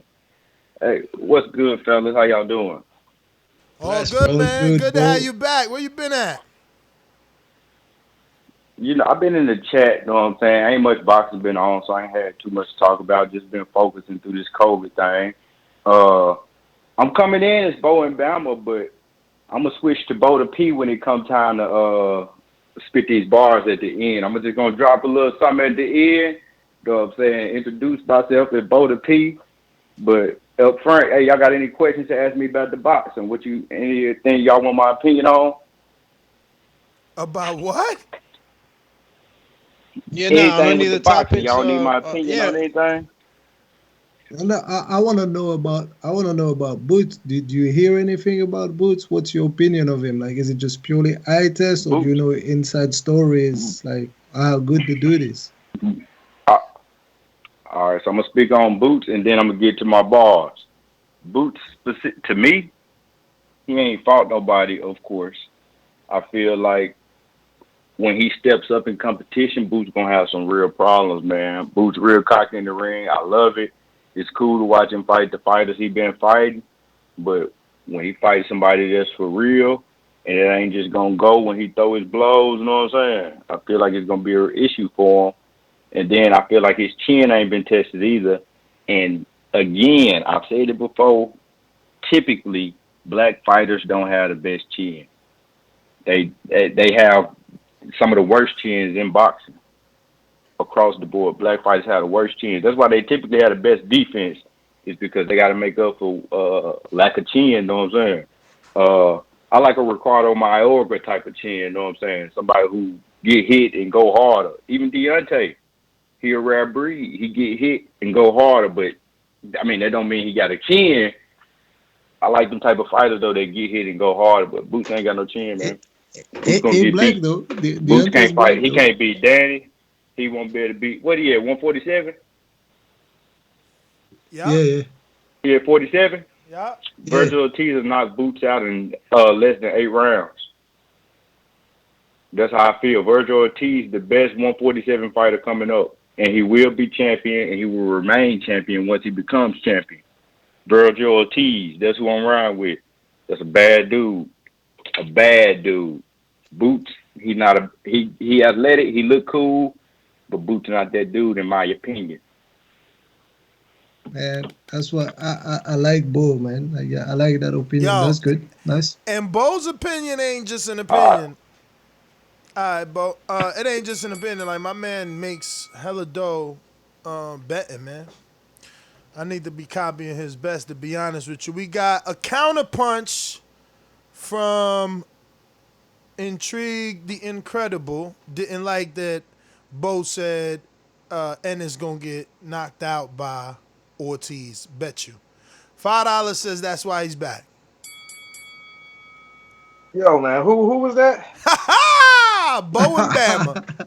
Okay, he don't know what he talking about. Like I can agree that Boots' chin ain't been tested, but to say he don't got a chin, how do you come to that conclusion? What's your stats? What's your facts to even make that statement? And then Virgil Ortiz, I like Virgil Ortiz, but you put him in the ring with Boots, Boots gonna batter him too. He's flat-footed. He can't move with Boots. Boots can do way more. Boots switch lefty righty, man, bro. All you got to do is watch his fights, and you say that dude be winning in bets. I win major money on bets, and I don't be wrong on this shit. So I mean, like CYP says, man. Receipts, man. We know we seen Bo's receipts. Bo's helped us with parlays. Like, Bo's been betting, so you know. You heard what I said, where you been at. I ain't say first time caller, but real quick, we got another counter punch from Sony. Sony, 1 minute. I got Ringer Josh in North Carolina. What's poppin', TVV? What's good with you? What up? Shit, chillin'. I kind of forgot what I was about to say, because when old buddy said Ortiz will get Boots, I don't know what the fuck he's smoking. Hey, he might be a good better, but I think he's a little wild on that one, bro. Like Intrigue said, bro, Ortiz flat-footed. I think Boots will get him in that. Brook, one of the topics is Brook pulled out on Crawford, right? On the Crawford fight, he pulled out of negotiations. Oh, say what? Who pulled out of what? You said, Brook, what's up with Brook and Crawford? Like, Brook pulled out of the negotiation talk, something like that? No, he ain't pulled out. It's just they ain't going to be able to afford him. Post-COVID right now. You know, like, Bob, without an audience, you can't do the Brook Crawford fight. So, man, what I'm saying then is,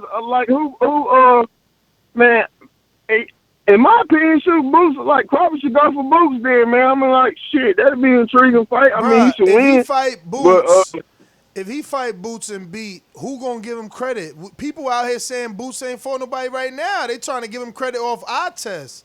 You gotta let Boots get a win. All right, man. I feel you on that, bro. But, like, who the hell else he gonna fight? He can't move up and fight Teixeira at 154? I mean, what the hell? Like, I don't know who the fuck he gonna fight. I mean, you know, that's a problem. I mean, I don't know. Man. That's a problem. This is like one of the reasons why I get frustrated with Crawford, just because he was top ranked. Like, just because how Bob go about him. You know what I'm saying? Like, promoting wise. But at the same time, you kind of can blame Crawford too on his personality, but that's just who he is. But he's too good of a fighter to be in this position where he can't fight nobody, man. You know, I don't understand that. That's crazy, bro. But like I said, man, I think. Oh yeah, one thing I want to crack on. Bob Arum, that man smart. He been in the game a long time because he know damn well that December 13th, 19th date, whatever he said, that ain't even set, bro. He just doing that to distract the talk from that Fury glove gate crap. I believe it. I'm still gonna talk about that Fury. Fury a cheater, great fighter, but he's still a cheater. But salute to y'all, man. Love the show. You know I'm gonna keep supporting y'all. I'm out. All right, Josh, North Carolina, appreciate it. We're going out to Counterpunch. Sony in Cincinnati, talk to us. Hey, yo, what's up, Ness? Can you hear me? Yes, sir. Hey, man, I don't criticize too many callers from the Bat Channel, but that dude in Bowyn Bama, yo, we need his head examined, bro. How in the hell are you going to say black fighters traditionally don't got a chance?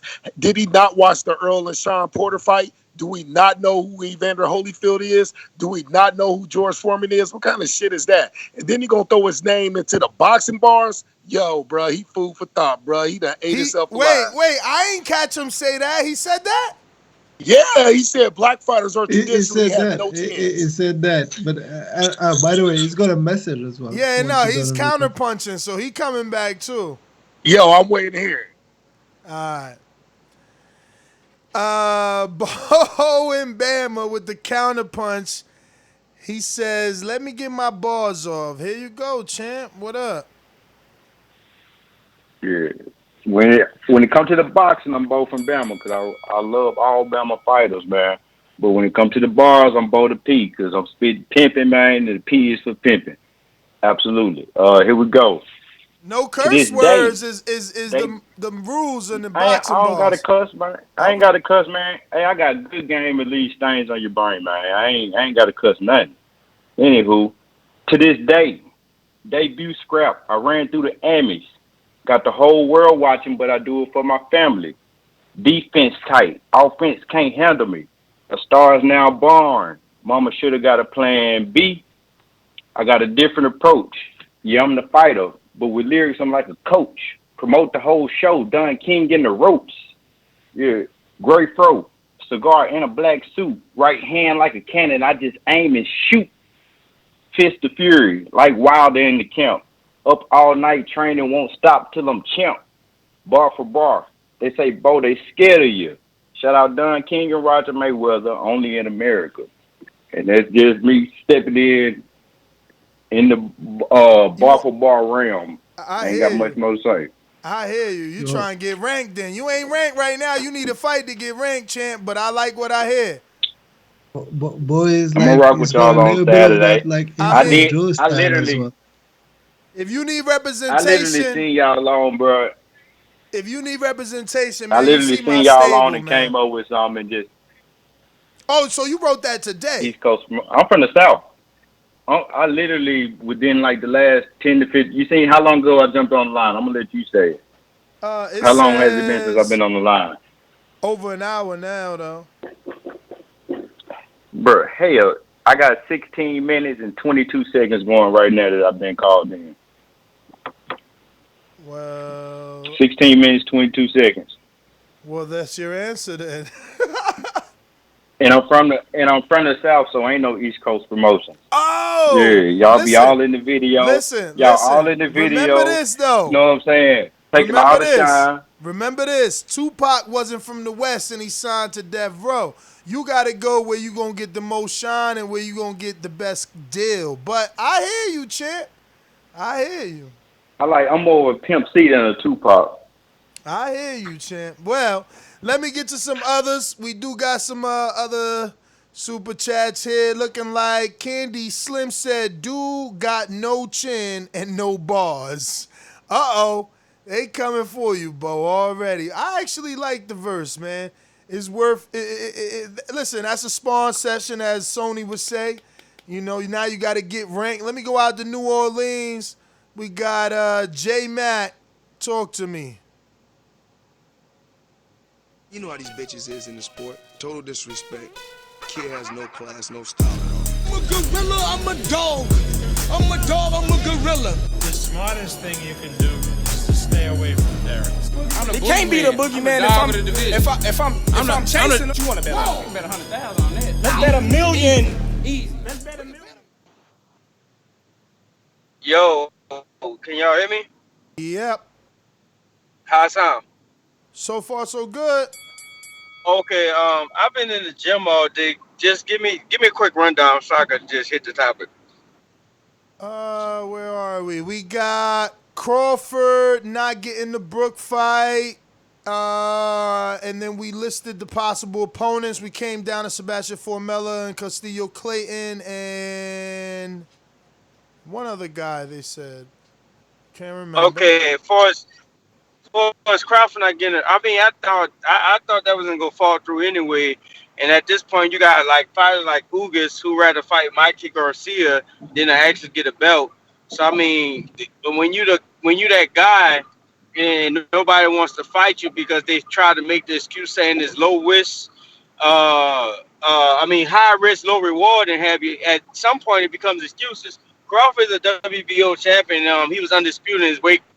So I don't know what that means to these guys that's turning these fights down. And them names, what do they bring to the table? I mean, if he can't get in the ring with the top heavyweights, we might have to wait on our Ramirez to step up to the plate. But do you think any of them names bring any validation to his record? I mean, y'all brought up? I'd rather him fight those guys than not fight and lose his prime years. I mean, I'm down with Crawford fighting anybody, but like I said, you got Ugas. We was just talking about supposed to be fighting him, but it sounded like he backed off and he go fight Mikey Garcia instead of Crawford, which makes no sense. Ugas got a fight with Ramos for the belt, man. Bisbutin got stripped. Remember, Ugas was number one. He was been supposed to get the shot. Right. Oh, okay. I thought Mikey Garcia was supposed to be fighting for the vacant with Ugas. I must have misread that. Yeah, it's Abel Ramos. Oh, okay. Well, hey, like I said, that dude, man, whoever he need to get in the ring with, but whoever he needs to fight, he just go bust their ass until he can get in the ring with the Spencers of the world when he stopped running behind Pacquiao and all that. That's my call. All right. JT, what up? So interesting that you come across like a nice guy, but you're really a piece of shit. Hey, with that comment. No, that was a piece of fuck you. That was a piece of shit. You know, we're doing live TV. Man, I don't care. What's going to do about it? I'll kill this mother. Why do you have to talk like that? Well, I'm talking to you the way I want to talk to you. You have a problem? Turn off your station. I'm the best ever.